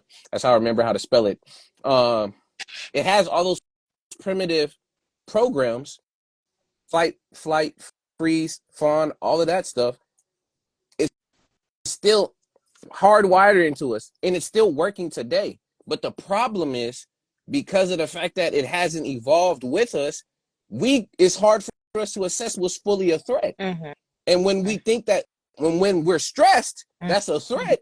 And when you're stressed 24/7, guess what? That program is running so much to a point that you're burning out. So it's important that you find some type of peace or some type of balance, because if not, you wonder why people have insomnia, why you see people having eating disorders, sleeping disorders, having, crankiness, all this other stuff is because that permanent program is still running, because it doesn't know to assess what's a threat and what's not. And that's where it creates so much more of this anxiety, depression, all of these other, Yeah. symptoms that come along with that. And it's because because of the fact that we haven't, that part of us hasn't fully evolved or caught up to the times, because we're moving so fast. Yeah, and also I read an article. I forget where, but some of these companies are doing studies now to where they're still paying their employees a 40-hour salary, but everybody's working 32 hours now to Mhm. help address a lot of the issues that we've been dealing with in this country. Mhm. And So it was there's been, basically yes, everything having to do what you mentioned. So, if you can kind of let people be at home a little bit more with their families and get to know their families and, be with their spouses, and hey, and just to keep it real, to procreate with their spouses, they won't be as, so on edge when they come back to work, and actually will be productive. yes. Mhm. 2 things that we've learned. One, a lot of jobs can be done at home. Mhm. Mm-hmm. Second thing, this notion of work hours being lessened, as well as being only a 4-day work week, it's Mm-hmm. been in talks for years. I almost want to end up saying it's like a decade Mhm. now that I've been They need seeing to do it. articles and stuff about it. Yeah, exactly. They still haven't at all. There, There's nothing wrong with there's even, 32. no, there's not. And I will say this: shouts out to my folks out in Europe, and I'm not sure if they do it in other parts of South America, but there's a such thing as they call siestas, where Mm-hmm. siesta is basically midday break. It's a midday break for like 2 to 3 hours. All businesses and things are closed. People either go take a nap, they go sleep, go meet with family and friends, whatever it is. But throughout the work week, they take that. It's a just a thing in the country. It's a siesta. And even that, like, understood countrywide Mm-hmm. to do that, again, it helps to promote certain stuff. I don't be hearing too much about, like, craziness going down in these places, besides, of course, people having their own thoughts about the government, which, again, that's just everywhere. But little things like that helps, versus, oh, you get a 30-minute break or you get an hour break, and and that's it. No, they got 2 to 3 hours. So that's enough for them, especially if you're not driving. That's a whole nother thing. If you drive and you in a it creates a whole nother pressure. Traffic. Look. There's so many stressors that gets added when you're working, that it just makes it hard for you to take what a break is supposed to be, which is a break from what you're doing. Mm. And it's for you to come back refreshed. If you're on your break worrying about when you get back from your break, you ain't Mm-hmm. had no break at all. And it's Yeah, and I think hard for that that. too. Yeah, and I think that 2 week vacation should be probably extended to 3 weeks to a month. To be Yes. honest, especially for individuals who have families and children, just to create better work-life balance. We're not trying to promote laziness here, but we need to have better balance because what we're doing right now just isn't working. Because right Yeah. now, I love being a medical courier, and I don't work many hours during the day now. It's like I make less, but I have way better quality of life. Yes. That's And then when I important. do work, my job is easy. I mean, I even pick up groceries, and when I'm doing that, I'm averaging $30 to $33 an hour, and some people don't even make that on their regular jobs. Nope. So this is why a lot of us who are discovering this, what do you call it, the app economy, Yes. we're not going back to the regular jobs anymore because we're making, what we need per day, and once we're done, we shut it off and we go home to our families. Yes. This The is why, culture has shifted to a yeah, point of what we were previously told. The previous lane of go to school, Mm. get a good job, mm, start a family, buy a home, work until you get your pensions and all that other different stuff, work until and then live the you rest of get your life. overworked. Yes. It's not working anymore. Not working. It Mm. it just doesn't function well with where we're moving right now. So that's why it is Mm, important to notice that stuff and apply as so. But before we yeah. do keep on going, I know you got a point. I want to read some of Kundan's comments, and then can somebody else besides Kundan try to join the live, because I've tried a number of times and it keeps not letting. I don't know if that's an issue if I can't now have four, but can somebody else try as well while I'm also reading the comments? But so Kunin said, war is supposed to be ethical. I know it sounds contradictory, but in Hinduism, war was rules and ethics such as no ambush, nor surprise attacks, no fighting at night, no attacking an unconscious or nor an unarmed person, etc. I I hear you, but the thing is, we don't use war ethics. There's the guerrilla tactics. Mhm. There's the always trying to get the upper hand of somebody else. It's not, and plus now again, the intentions of why we go to war are Mm. not good intentions. Mhm. If it Mm-mm. was it's almost to a point where I even say like this. I don't know why I'm quoting movies and stuff, but when they talking about like, let me get my one-on-ones, like let's run a fair fight. Like there's no knives, no guns, no outside weapons and stuff. Let's just run a fair one. There's always that person that's like, nah, I need the upper hand because either you built more than me or you're taller than me or something like that. That's going to go against. We're not virtuous in that particular way when it comes to wars. Because yes, Mm. there is a way for against war to be Mhm. righteous, but now no, it's because our intentions aren't righteous. So also women were also trained to fight, but men were not expected to fight women. Only women were supposed to fight other women. Understood. War was also supposed to be the very, very last resort. Understood. Mhm. Mhm. Yes.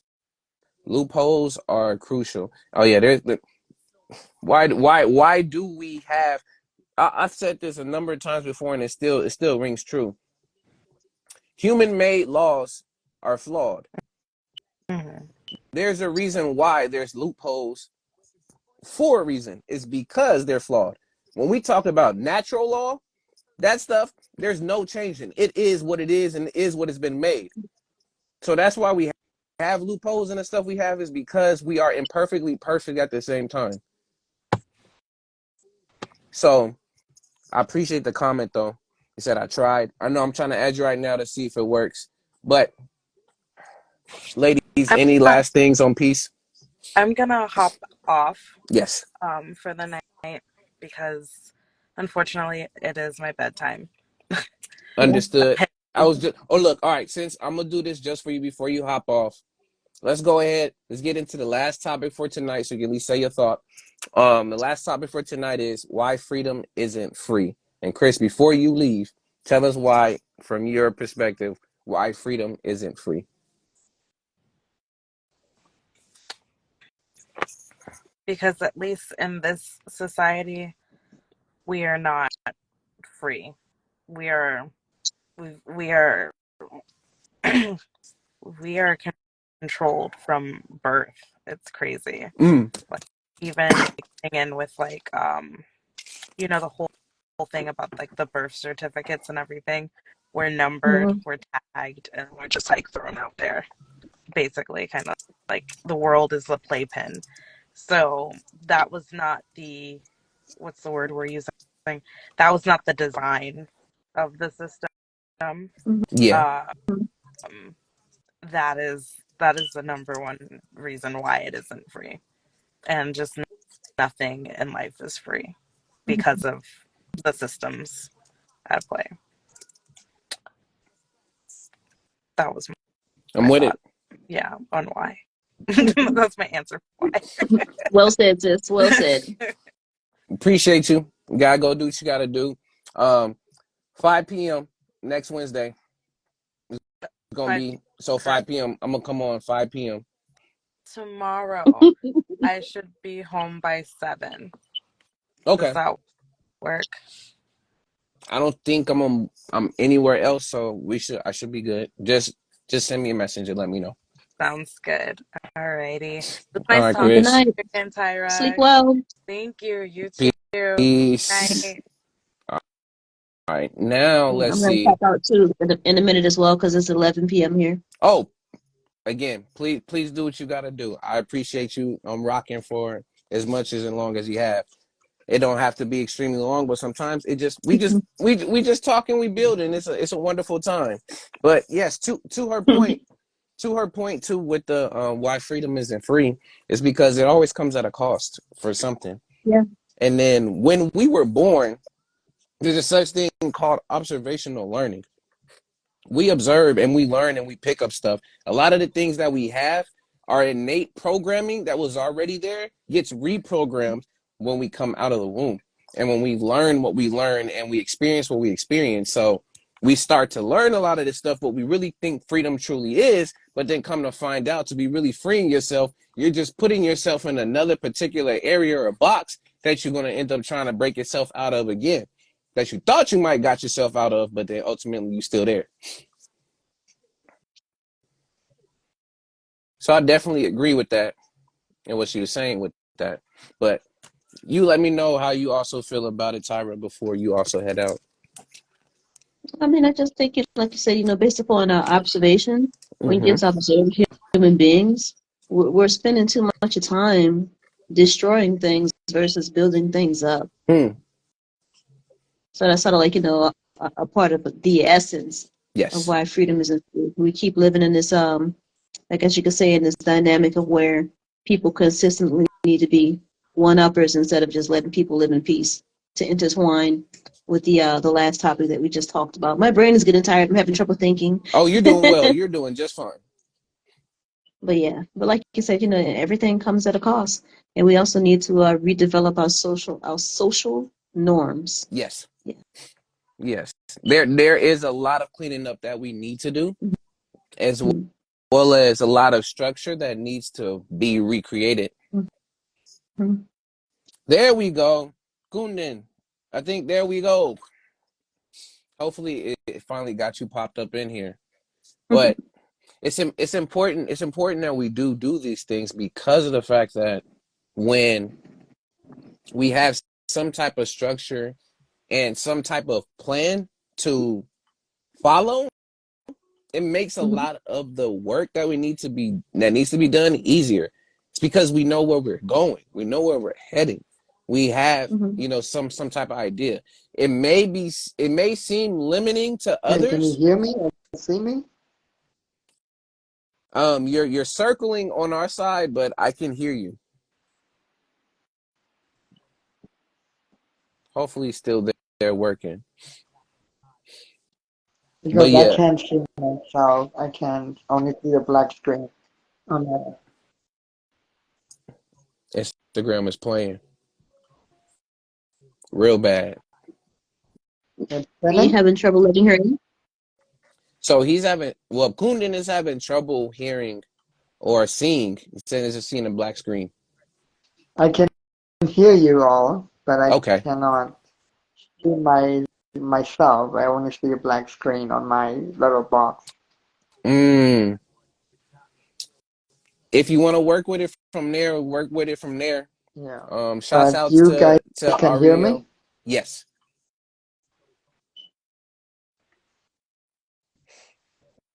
Tyra, can you hear? Kundan? Yeah, yeah, Okay. yeah, I can. Okay. Right, go ahead, Kundan. If you hear us, go for it. Yeah, I hear you both. Yeah. So cool. So you can hear me, huh? Yes. Okay. Cool. Uh, yeah, we're still talking about war versus peace. Uh, Well, partly of that. We moved on to why freedom isn't free, but you are more than welcome yeah. to weave both of them together. Yeah, I was saying how in Hindu scripture, like we have like three kinds of scriptures. There's sort of the non-fiction, and then there is something called Itihas, which is kind of like a history, but also there's a lot of metaphor and allegory and symbolism. Mm. So it's called Itihas, and we have two of those. One is the Mahabharata, and that's the other is the Ramayana. And especially in the Mahabharata, like first of all, like war is supposed to be like the very, very, very last resort. You know, Yes. like the five uh, Pandav princes, the brothers, were like cheated out of their kingdom Yes. at least twice, and then before that there was a conspiracy to like burn them alive in their house of wax. So like a lot of these different things happen. Mm. Uh, and yet um, when they returned from their 14-year exile, Yes. you know, they sent uh, messengers of peace to the other party at least two or three times. And finally, they sent Krishna, who is supposed to be the incarnation of Lord Yes. Vishnu, and he was like, "It's fine if you don't want to give back half the kingdom, or the kingdom that they were supposed to have, Yes. as agreed after the exile, and like just give each of the brothers five villages, five pieces of land, and that would be enough. Like, because they did not want a war, like they wanted peace. And yeah, the other side just completely disagreed. And they even wanted to uh, kidnap, and imprison the messenger, the peace messenger, Yes. Krishna, which is completely taboo. You're never supposed to, uh, you know, do anything to a messenger of peace, right? Yes. Kundan, So before you even like, yeah, continue, keep going. I just got to knock at my door, but just keep going. I'm gonna be right okay, back. yeah. So, yes, I was saying, yeah, so that was, um, and then Krishna had to show his miracle, his powers, and uh, to show that he cannot be imprisoned because he is basically a deity and basically God in this sense, in this context. And yeah, so finally there had to be a war, like, because this peace was not agreed upon. And even with that war, like there had to be an ethical war. There had to be rules, like uh, and like all the rules that I mentioned earlier: no ambush, no surprise attacks, no fighting at night, no attacking an unconscious or an unarmed person. Yes. And men only fight with men, women only fight with women. And in fact, one of the main warriors was so dedicated to his rule Yeah. of not fighting against a woman that there was a warrior from the other side, the opposing side, who was a man in this life, but was a woman in a previous life. Yes. And when she was a woman in the previous life, she had vowed that she would be the cause of death for this other warrior, right? Mm-hmm. And then in this life, she came back as a man, but but he remembered his previous life, right? And in fact, the warrior that he wanted to kill also remembered that he is actually a woman from the previous life. And Mm. so when she showed up in front of another warrior, like yeah, like the guy just dropped his weapons, like they refused to attack, right? And so yeah, it's that much dedication, right? Mm. But like you said, even in that war, like eventually, like the rules started being broken, like because the other side was so unjust, right? That like the turning point was when the 15-year-old boy warrior was uh, also another rule was that battle should only be one on one, like fighting should only be one Yeah. on one, like and that rule was broken, and it was broken against a 15-year-old boy warrior, right? And because multiple warriors like attacked him, Yeah. and was that was seen as a tragedy. That's key though, like in this story where like that when the rules were broken and horrible things started happening, right? Horrible Yeah. atrocities.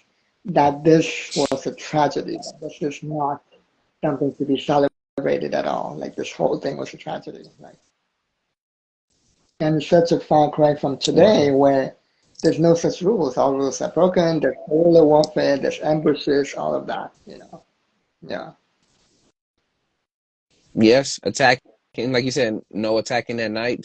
Shoot, you got night vision goggles and folks going in to raid folks at certain times of the day at night, specifically. That Right. again, Exactly. all's fair in what love and war, but really, is it fair? Right. Yeah. So, Exactly. So it's like a distinction that we have basically between war and aggression, right? When the rules are broken like that, and when like people do whatever they want for victory, right? Then it's no longer a war. yes. Like it's like this is from the Hindu point of view, right? From the Mm-hmm. English language point of view, because English is a colonial language, and they don't make the distinction because war is just war to them, right? There's no rules, Yeah. war is like anything goes. But when there's no rules and anything goes, there's no longer war from our point of view. From my point of view, it's just oppression at that point. It's just cruelty. Mm. Wait, can you hear me? Wait, Santi, can you still hear me? Y'all let me know if I I am. If I'm still getting hear a you. little choppy, let me know. Oh, Yeah. it says this, it's topic for Yeah. something, but yeah, Okay, no.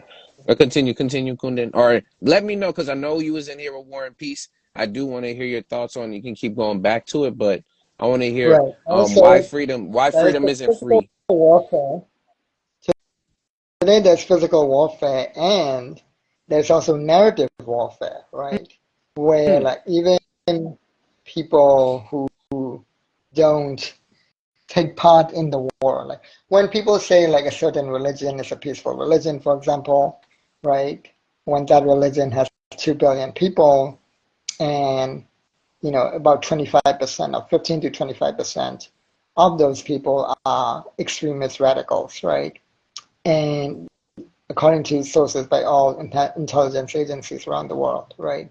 So when you look at that, that's still a huge number, even when it comes to the physical warfare, right? Mm. Like 15 to 25% out of 2 billion is like, what is it?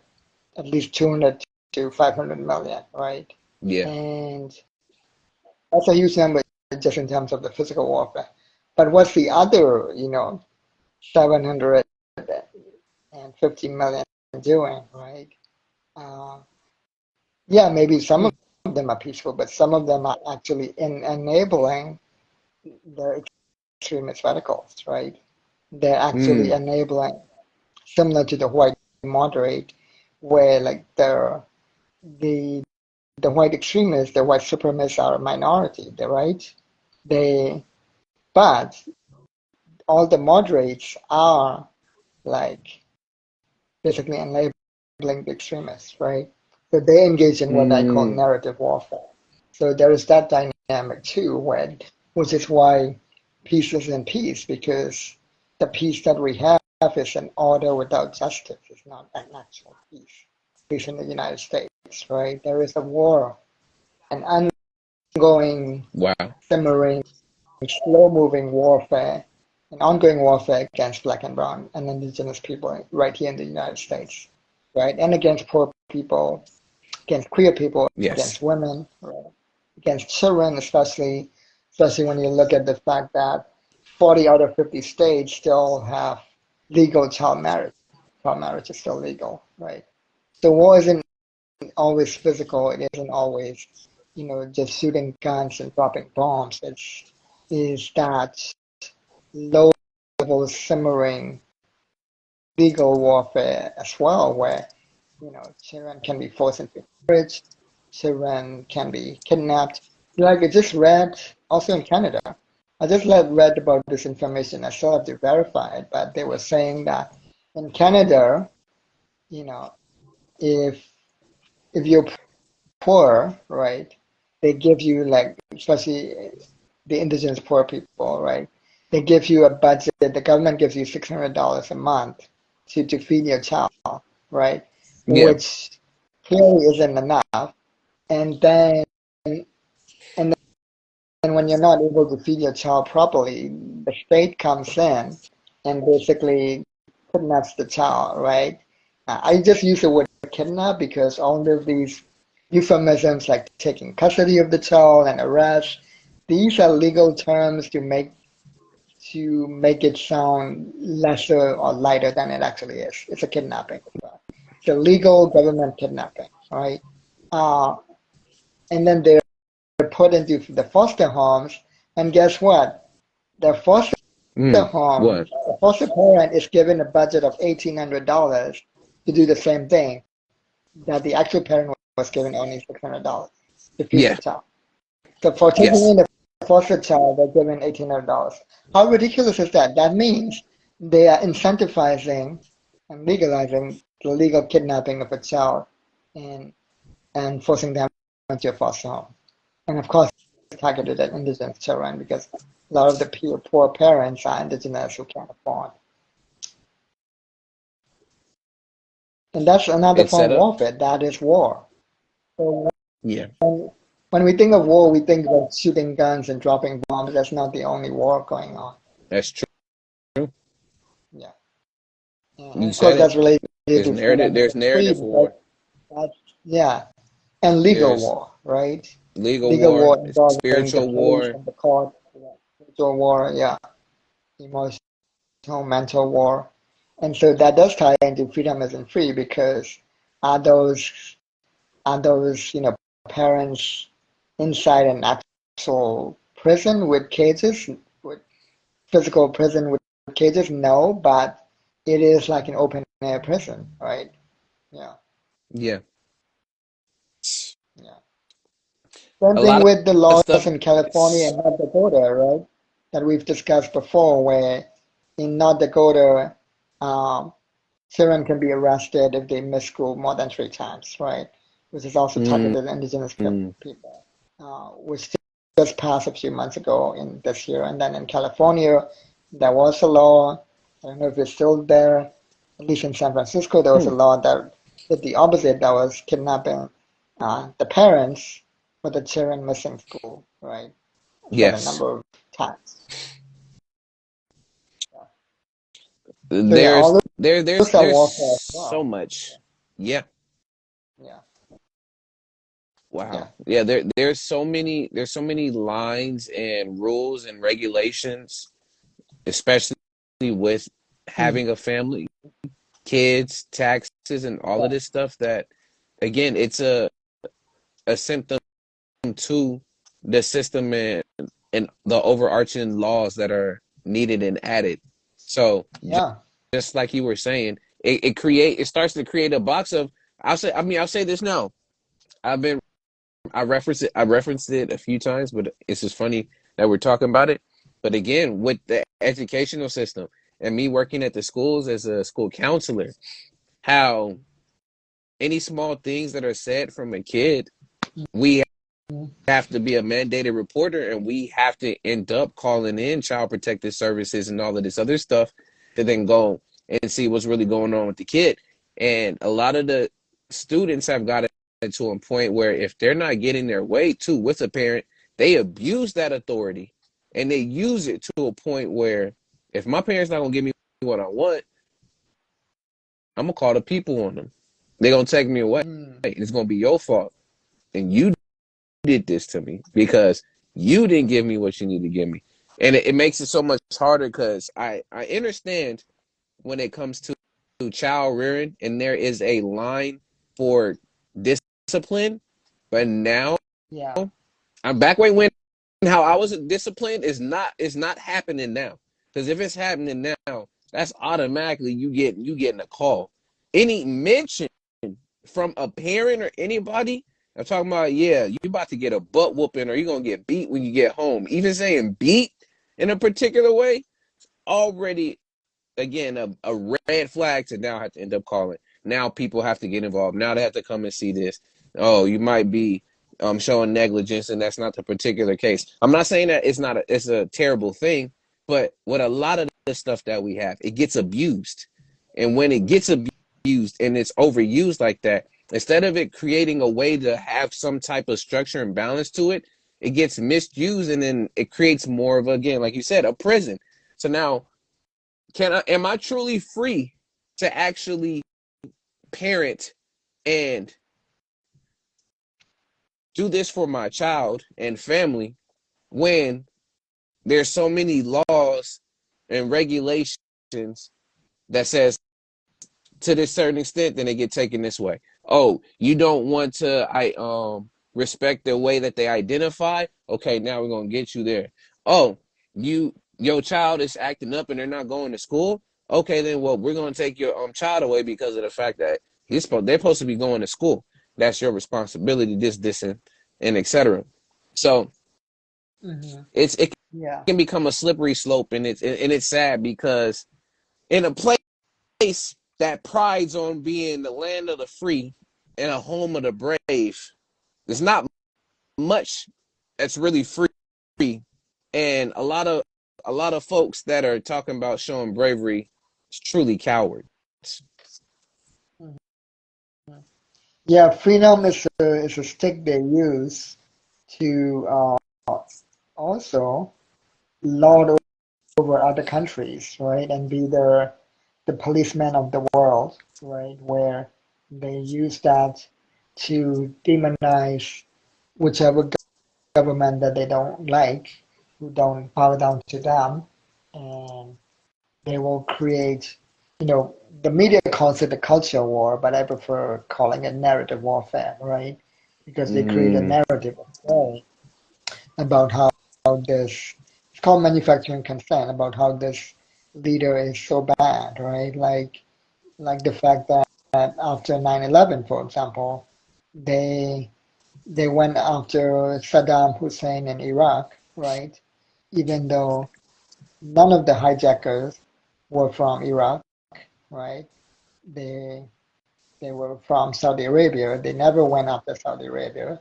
They went to Iraq, created regime change, right? yeah, Killed him, uh, and then they destabilized the whole country.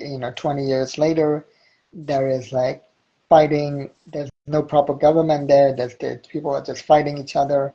Uh, it's just these different factions fighting each other. Civil war, basically. Same thing in Afghanistan. They went to Afghanistan, even though uh, it turns out, the so-called leader of Al Qaeda wasn't there. He was in Pakistan when they found him. Yeah. When they eventually found him, he was in Pakistan, which, by the way, was supposedly an ally of the United States that they had been funding for decades, giving Hmm. millions to them, right? Uh, and actually, Al Qaeda itself was created by the United States, right? When they were at war with the Soviet Union during the Cold War. Oh wow. So, yeah. And, so, and in Afghanistan too, you know, the moment that they left 2 years ago, the Taliban took it right back, right? So it's again total chaos there. There's genocide of Hindus and Buddhists, and in fact, I think there's not a single Buddhist left in Afghanistan, not a single Hindu left anymore. It's either they were Hmm. killed or they had to flee, right? And and in fact, they were raping the corpses of uh, yeah, they were raping corpses. So this is why, by the way, this is the real reason why back in the day, Yeah. Hindus committed what's known as sati and johar, and again, British Christian colonizers, and even to this day, white liberals and what other Western liberals demonize Hindus for that, right? But they don't understand that even in 2021, right in the 21st century, when the Taliban took back Afghanistan, they were raping corpses. So imagine how much worse it was back in the day when they Yeah. had total power, right, in India and all over the Indian subcontinent, right, when they were ruling India for 900 years. It was so much worse, which is why the women burned themselves alive because they knew that even after that, that they wouldn't leave their bodies alone, that they would be raping their bodies, right? So that's why they were like, no, I'm not even going to allow my body to be desecrated like that. That's why they burned themselves alive. Wow. Yeah. And the secondary reason was it was also the way they gave themselves their own last rites because Hindus burned the body after that anyways. And and so like they were giving themselves their own last rites because they knew that there would be no one left to do that as well. Because everybody would be killed, at that point. And so Wow. and this is also narrative warfare, right? Another narrative warfare that's happening right now against India is we just got our Hindu mandir, our Hindu temple back, the Ram temple, which is the most significant temple. And it's historically significant Hmm. because it's the first time in 890 years, in almost 1,000 years, that Hindus finally got that temple back, right? And in Wow. January, the new temple has completely finished building, right? They'll celebrate the opening of the temple in January. But already, if you look at the LA Times, if you read the Orange County Times, all of these liberal Western newspapers, right? Uh, there's again narrative warfare against Hindus in India where they're saying, oh, this temple was built on top of a destroyed mosque, right? Yeah. And that's a lie of omission, right? It's completely ignoring and omitting the fact that the mosque was built on top of a Hindu temple that the Islamic colonizers destroyed. And the Islamic colonization of India has been around for 1,000 years, longer than the British colonization. I guess, and that's why I see why you say it is of a narrative warfare. He who controls the narrative controls the tide. Right. If I can Yeah. tell you that somebody is completely wrong, and I can tell you why they're wrong because I have the resources and the ability to do so, and I can tell it on a higher frequency than you, eventually it's going to get into people's minds that, oh, this is very bad because I've seen it on the TV multiple times. I've heard it on the radio. They have so many articles speaking on how it's so bad versus not getting the real deal details. Yeah.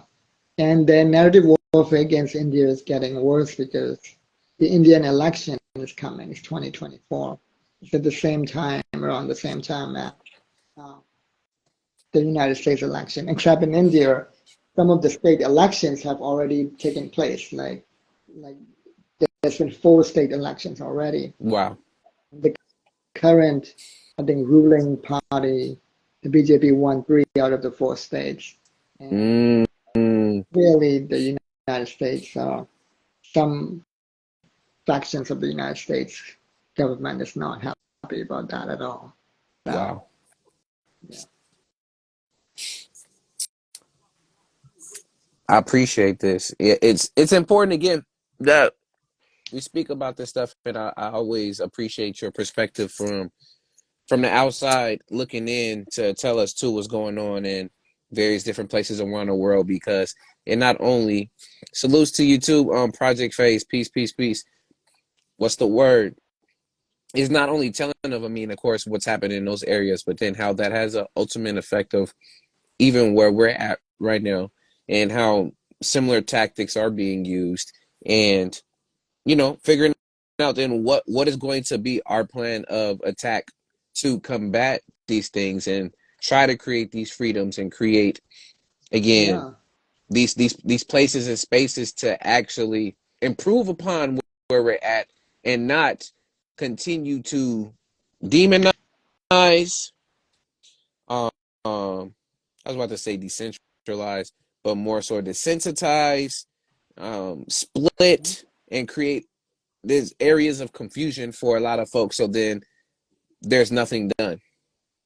right. And if you look at the U.S. defense budget, it Oh has yeah, we talked about that. Woo. it's the biggest one. And did you hear that the Pentagon again failed the audit for the 7th year in a row, or the 6th or 7th year in a row? They failed the yearly audit, uh, and they still cannot tell you where the money went. They're like they don't know where it went. That's Yeah, trillions. That's trillions, and they can't account for it for the sixth or wow. seventh year in a row. Like, and before that, they didn't even do the audit. Like that's how brazen they were. They were allowed to spend it any way they wanted. And then and I think even this audit that they've been doing is a self audit. So it's like the inmates are running the asylum. And even that self audit they failed for 7 years in a row. Like, and if that's not telling you again that the system is the flaw the way that it is, but it's made the way that it is, there it is, y'all. Yeah, but we Uh, have no money for food and clothing and books and education. Every time people bring those up, they're like, oh, we don't have money, or they'll ask, where's the money coming from? Like, exactly. just take a percentage out of the defense budget. That's it. Yes. Corporations always get a clean slate. The people don't. Yes, because they can get Oh, bought out, because businesses is what's driving the U.S. at the end of the day. So we're going to buy out the J.P. Morgans. We're going to help the Goldman and Sachs. We're going to help all of these other businesses that are not only funding us, the GDP, but are also a part of being those folks on the campaigns.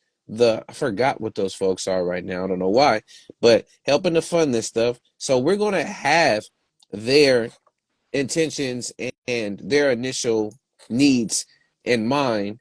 Lobbyists, there we go. They're gonna lobby around all that stuff. So they exactly. It just popped in my head, and they're gonna take precedent. They're gonna take you know priority because of the fact that they're giving us money and they're providing this service to us, the U.S., this corporation that we're running because we have a CEO. right. And the system is designed to be so dependent on them, right? Like, Yeah. for example, like I talk about all this, but one of my older brothers, I'm the youngest, right? I have 3 older brothers. One of them works for JP Morgan, right, as a quant or quantitative analysis, right? Oh wow. Really helping people invest, and you know, he works like I think like 70 or 80 hours a week, and it's like, and that's how he paid for my mom's and my dad's medical bills, right? When Mm, when they had to move from Myanmar to India because there wasn't enough facilities, right? They had to move. and the medical bills were so high, and he was the only one of the entire family who could pay those bills, right? And he literally had to work for the empire, right, in order to pay those bills, Yeah. right? And even then, like my mom died anyways in August, right? Uh, because it wasn't enough. And my dad is still alive, but he has various health problems, right? So, and my brother's still paying those bills. So it's like, this why freedom isn't free. That's one of the reasons we're so like, this is one example of how it's all, they've made us so dependent on the system. It's like, how do you Yes. even get out of it? Like, if my brother just supposed to quit that job, like, then how will he pay all these bills, right? Like, yeah. Yes. You get caught up in the system to a point that you're caught in that web. So how do you get yourself out of that web? Going further and further into the system. Right, yeah. Let me read, let's see. And then I want to, because I just want to, for the sake of time too, we're going to also do a wrap up and you can still put your last piece in there, Kundi. But let me look at the comments. It says, there's too much monopoly like players, but no equilibrium with the people who have to go and borrow from the bank. And as long as the rich is rich, they could care less about helping others. Yes.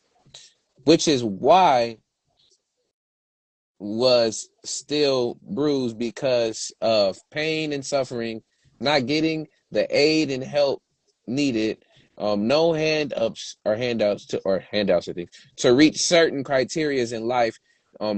There's not wealth in double parent homes, families that. So I get you. It's because we're not. Well, but a lot of that too. We don't even. It's not being promoted no more. Family, really, to me now, it's not one of the things that we value in the U.S. right, right now, and mostly is because of the fact that we're focused on this culture of hedonism, just like pleasure, like it's me, me, me. I need this to happen, or I can be independent because I can go do this, this, and that, without knowing that a lot of the ways that we actually build ourselves up out of this is we had to keep the community and create. Um, we have to create some type of boundary because at this point, like, yeah, we've been domesticated. We're too reliant on the system that there's a lot of stuff that we've lost when it comes to learning how to fend and be on our own because of the fact that a lot of this stuff here is so convenient. Like, I don't have to go out and hunt for my food. I can literally go to a store and go do that and buy that. I don't have to go and literally find cotton, get polyester, get yarn, and actually like create my own clothing.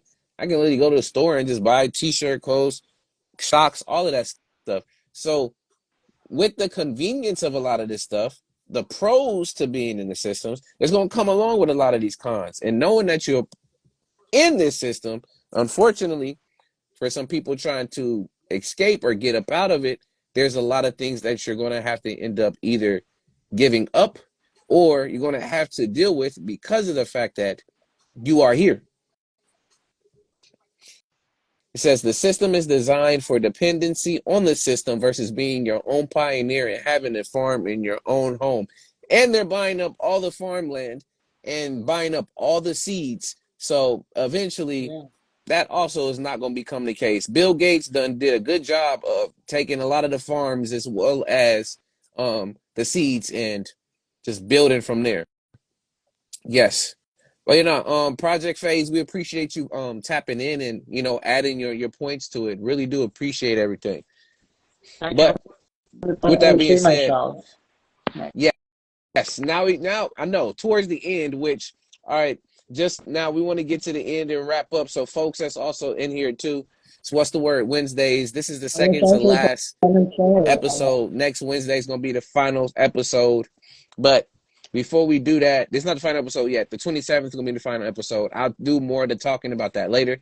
But let's go ahead, Kundan, and let's wrap up for tonight and just speak on anything from tonight's episode that either, caught you or you just wanted to add more to. So go for it.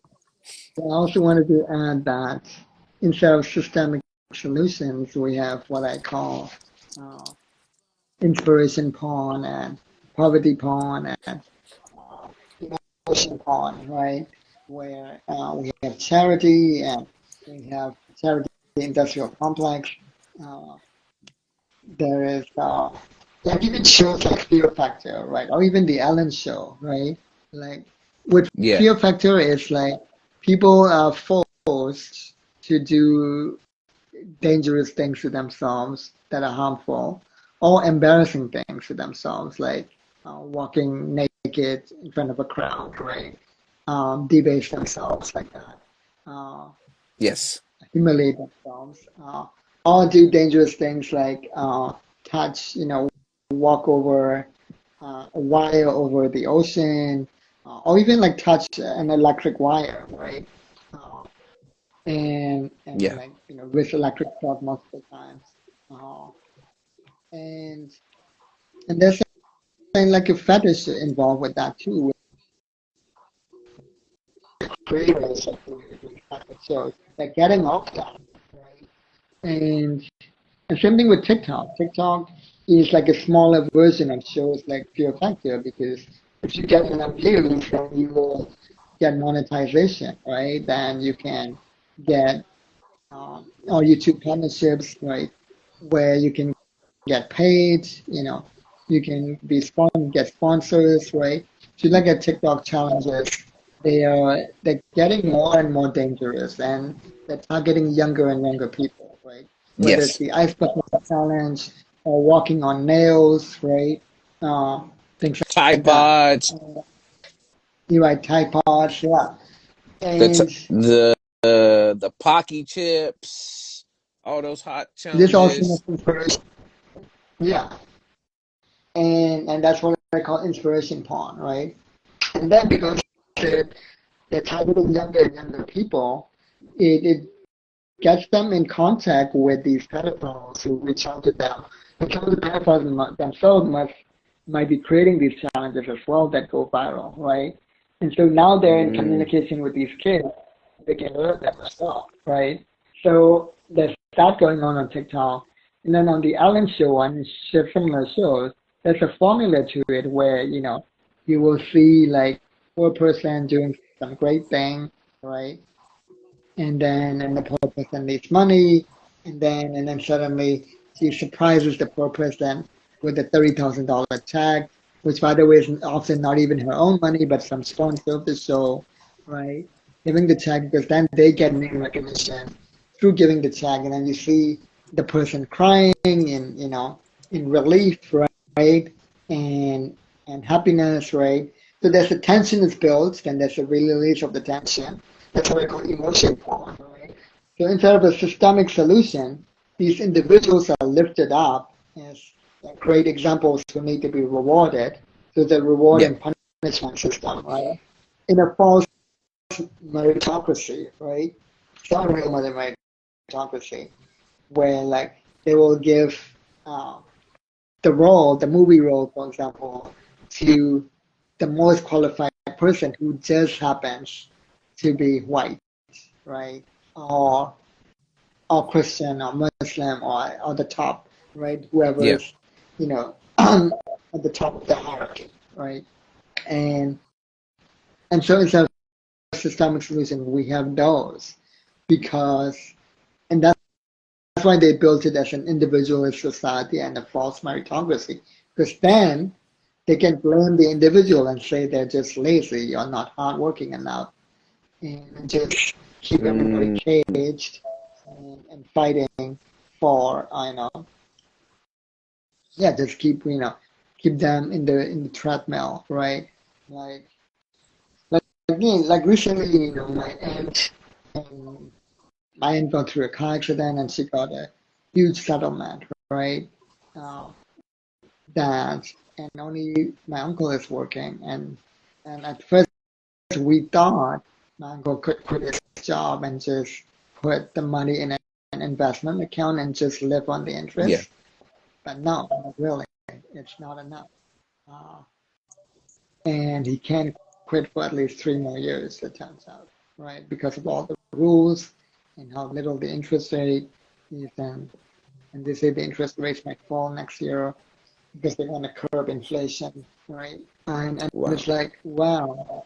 And my uncle was so like disappointed, but he because he was like, a few years ago somebody told me that in order to live on interest in this country, you need at least $3 million. Live on interest without working, right? Just on investment accounts, you need at least $3 million.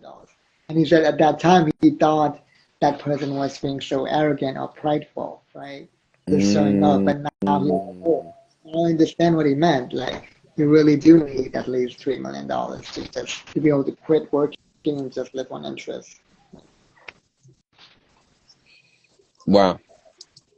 Yeah. So again, are we truly free, or is freedom free? Hmm. Y'all be the deciders of that. But any last things, Kunis, to wrap up? Yeah, I would say like just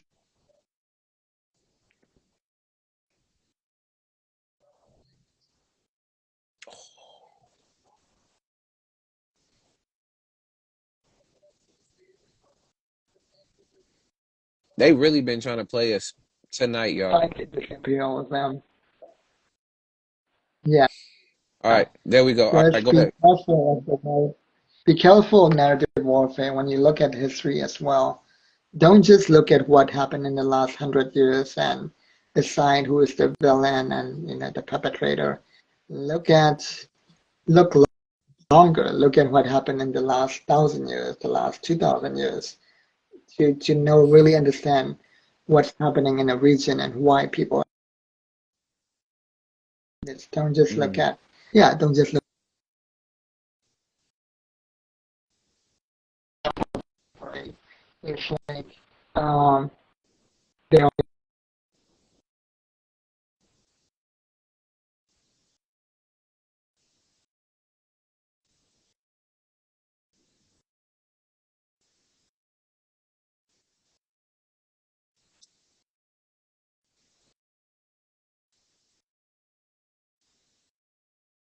1,000 years ago. No, it happened throughout the 1,000 years, including today. Hmm. This oppression, there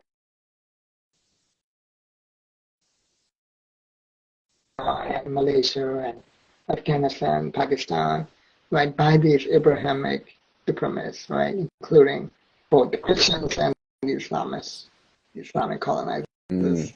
So yeah, so very important. Uh, and then look at why certain narratives are being perpetrated, right? And who is doing that? What are their biases, right? Uh, whether the left or the right, they both have a bias. Look at look at what's really going on. Like, don't just go through a knee-jerk reaction. That's why I left social media, by the way. Yeah, also take social media breaks, like at least 2 months a year, if you can, because in my case, I became so much more productive. I cleaned up my room completely for the first time, for example.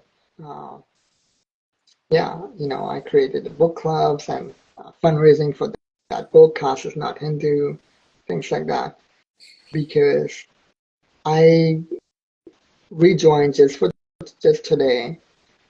Technically, I did rejoin last week, but I was just to join a challenge. But I did it through my laptop, and I made sure I had newsfeed eradicated, so I couldn't see the newsfeed, and I could just be part of the challenge in the Facebook group. Uh, but today I rejoined officially by actually re-downloading the apps on my phone just for this show and for next week's show. And even Yeah. that few hours of rejoining, I could notice, how it could, it could suck me back in the newsfeed, right? But this time I also noticed how boring it was for me, because, because of my break for 2 months. Mm. Very important. If you take those breaks, you will be better taking a pause and taking a breath and not having knee-jerk reactions to the news feed. Yes. And also like even controlling the impulse to click like or whatever to comment, to take a pause for that too, to watch what's really behind the need to do those things too. Because all of that goes against freedom. It's trying to, they literally like hired the same scientists that work for gambling casinos on these apps. The app creators hired the same scientists to make these apps addictive. Yes. And one of the ways they do that is to trigger a reaction, to make us reactionary rather than proactive. So yeah, and I think after today's show and next week's show, actually even tomorrow I might delete the apps again and then re-download it next Tuesday maybe just to join the show again, and then go on break again and maybe be officially back only in January. But yeah, and even when I'm back, I plan to be on social media 1 week a month and then be off 3 weeks a month. Like that's kind of my plan. Sounds good. And we appreciate you sharing that, sharing the wrap up. It's always important so that y'all can find y'all peace. But to wrap up this episode and getting going, and I'll have some at least announcements at the end. But to wrap up for this episode, shouts out to everybody who was in here. Much love for everybody who came through, those who came in and also followed that was new. I mean, y'all coming in on the final tail of this, but still appreciate you for being here for What's the Word Wednesdays. But when it comes to wrapping up current events, it's important that you not only know what's happening in your space locally, but also globally, because it has an impact on how information is shared, different tactics are seen, as well as knowing how to properly read through and educate yourself on what's going on. So proper preparation prevents poor performance. Second, when it comes to war versus peace, the intentions behind war were meant to be just, but in this time and system where we at, the intentions are unjust, which leads to a lot of the destruction, the demolition, the breakdown of values, purposes, and needs for growing, where we just want all of those vices that come out when it comes to war, to greed, I want to advance on this, and the dehumanizing of folks. With peace, you got to take that time and step to actually create and find what that peace looks like for you. Whether if it's that you in the garden, that you making a song, you just sitting and just being and out in nature, being away from technology. It's important that you find that space for yourself because it's so difficult to try to find peace in these times. But once you find that and you piece it all together to create your essence, you will have that peace and you carry it alongside with you every single day. Now, when it comes to why freedom isn't free, we got to speak on a lot of it, but a part of it is because it comes at a cost. You want to excel in a certain place and space, you're going to have to follow and abide by these rules. You want to be financially free, you're going to have to go through the hardships to fully understand that. You got to break the misconceptions in your mind. You got to stand on principles and values that may get you in places and spaces where you feel like you're caged in. But once you are under a system, you are domesticated, you are relying on something like that, and you're not able to do for self, you are limited. You can become restricted. But peace, war, freedom, it all starts here in the mind. You built that correctly, you're able to break all those expectations and break out of all of those prisons. But it's your choice to do so. Just know that it comes at a cost. But other than that, y'all, brother A.D.V.I.S.S, for next show, for the final, the season finale and series finale show of What's the Word Wednesdays. It's going to be at 5 p.m. So please tune in at 5 p.m. We're just going to do a wrap up of the whole series. We still going to have topics, of course, but I would love for everybody to show up and even pop in and say what's up on the cam and then pop out and we share some of our favorite moments. I'll even go down the line of all the show topics that we've talked about. I have a few little goodies here and there of some trivia for What's the Word Wednesdays. All my alumni, y'all know y'all got shirts coming. I'm coming to get y'all. Kundan, I should have yours. Actually, I should be in your area around next Tuesday, so I'll drop it off to you on Tuesday if possible. But just know, y'all, just because we're ending an era of conversations and talks, just know that What's the Word doesn't have to be on a Wednesday, and it doesn't have to be in this format. Y'all carry What's the Word with you wherever you go. It's all about being aware and finding the information. So please take it with you. But other than that, y'all, it's your brother A.D.V.I.S. Thank you to Kundan. Thank you to Tyra. Thank you to Chris. Thank you, Santi. Everybody that was in the comments also sharing and being here. Thank you for your time, love, and support. Please come through for the final series finale episode, which is going to be, it's going to be actually episode 101. So we've done 101 of these. Right now it's 100 today, but it'll be 101 next Wednesday, 5 p.m. Stay tuned. You'll find out all the other details. But peace and one love, and we'll see y'all next time.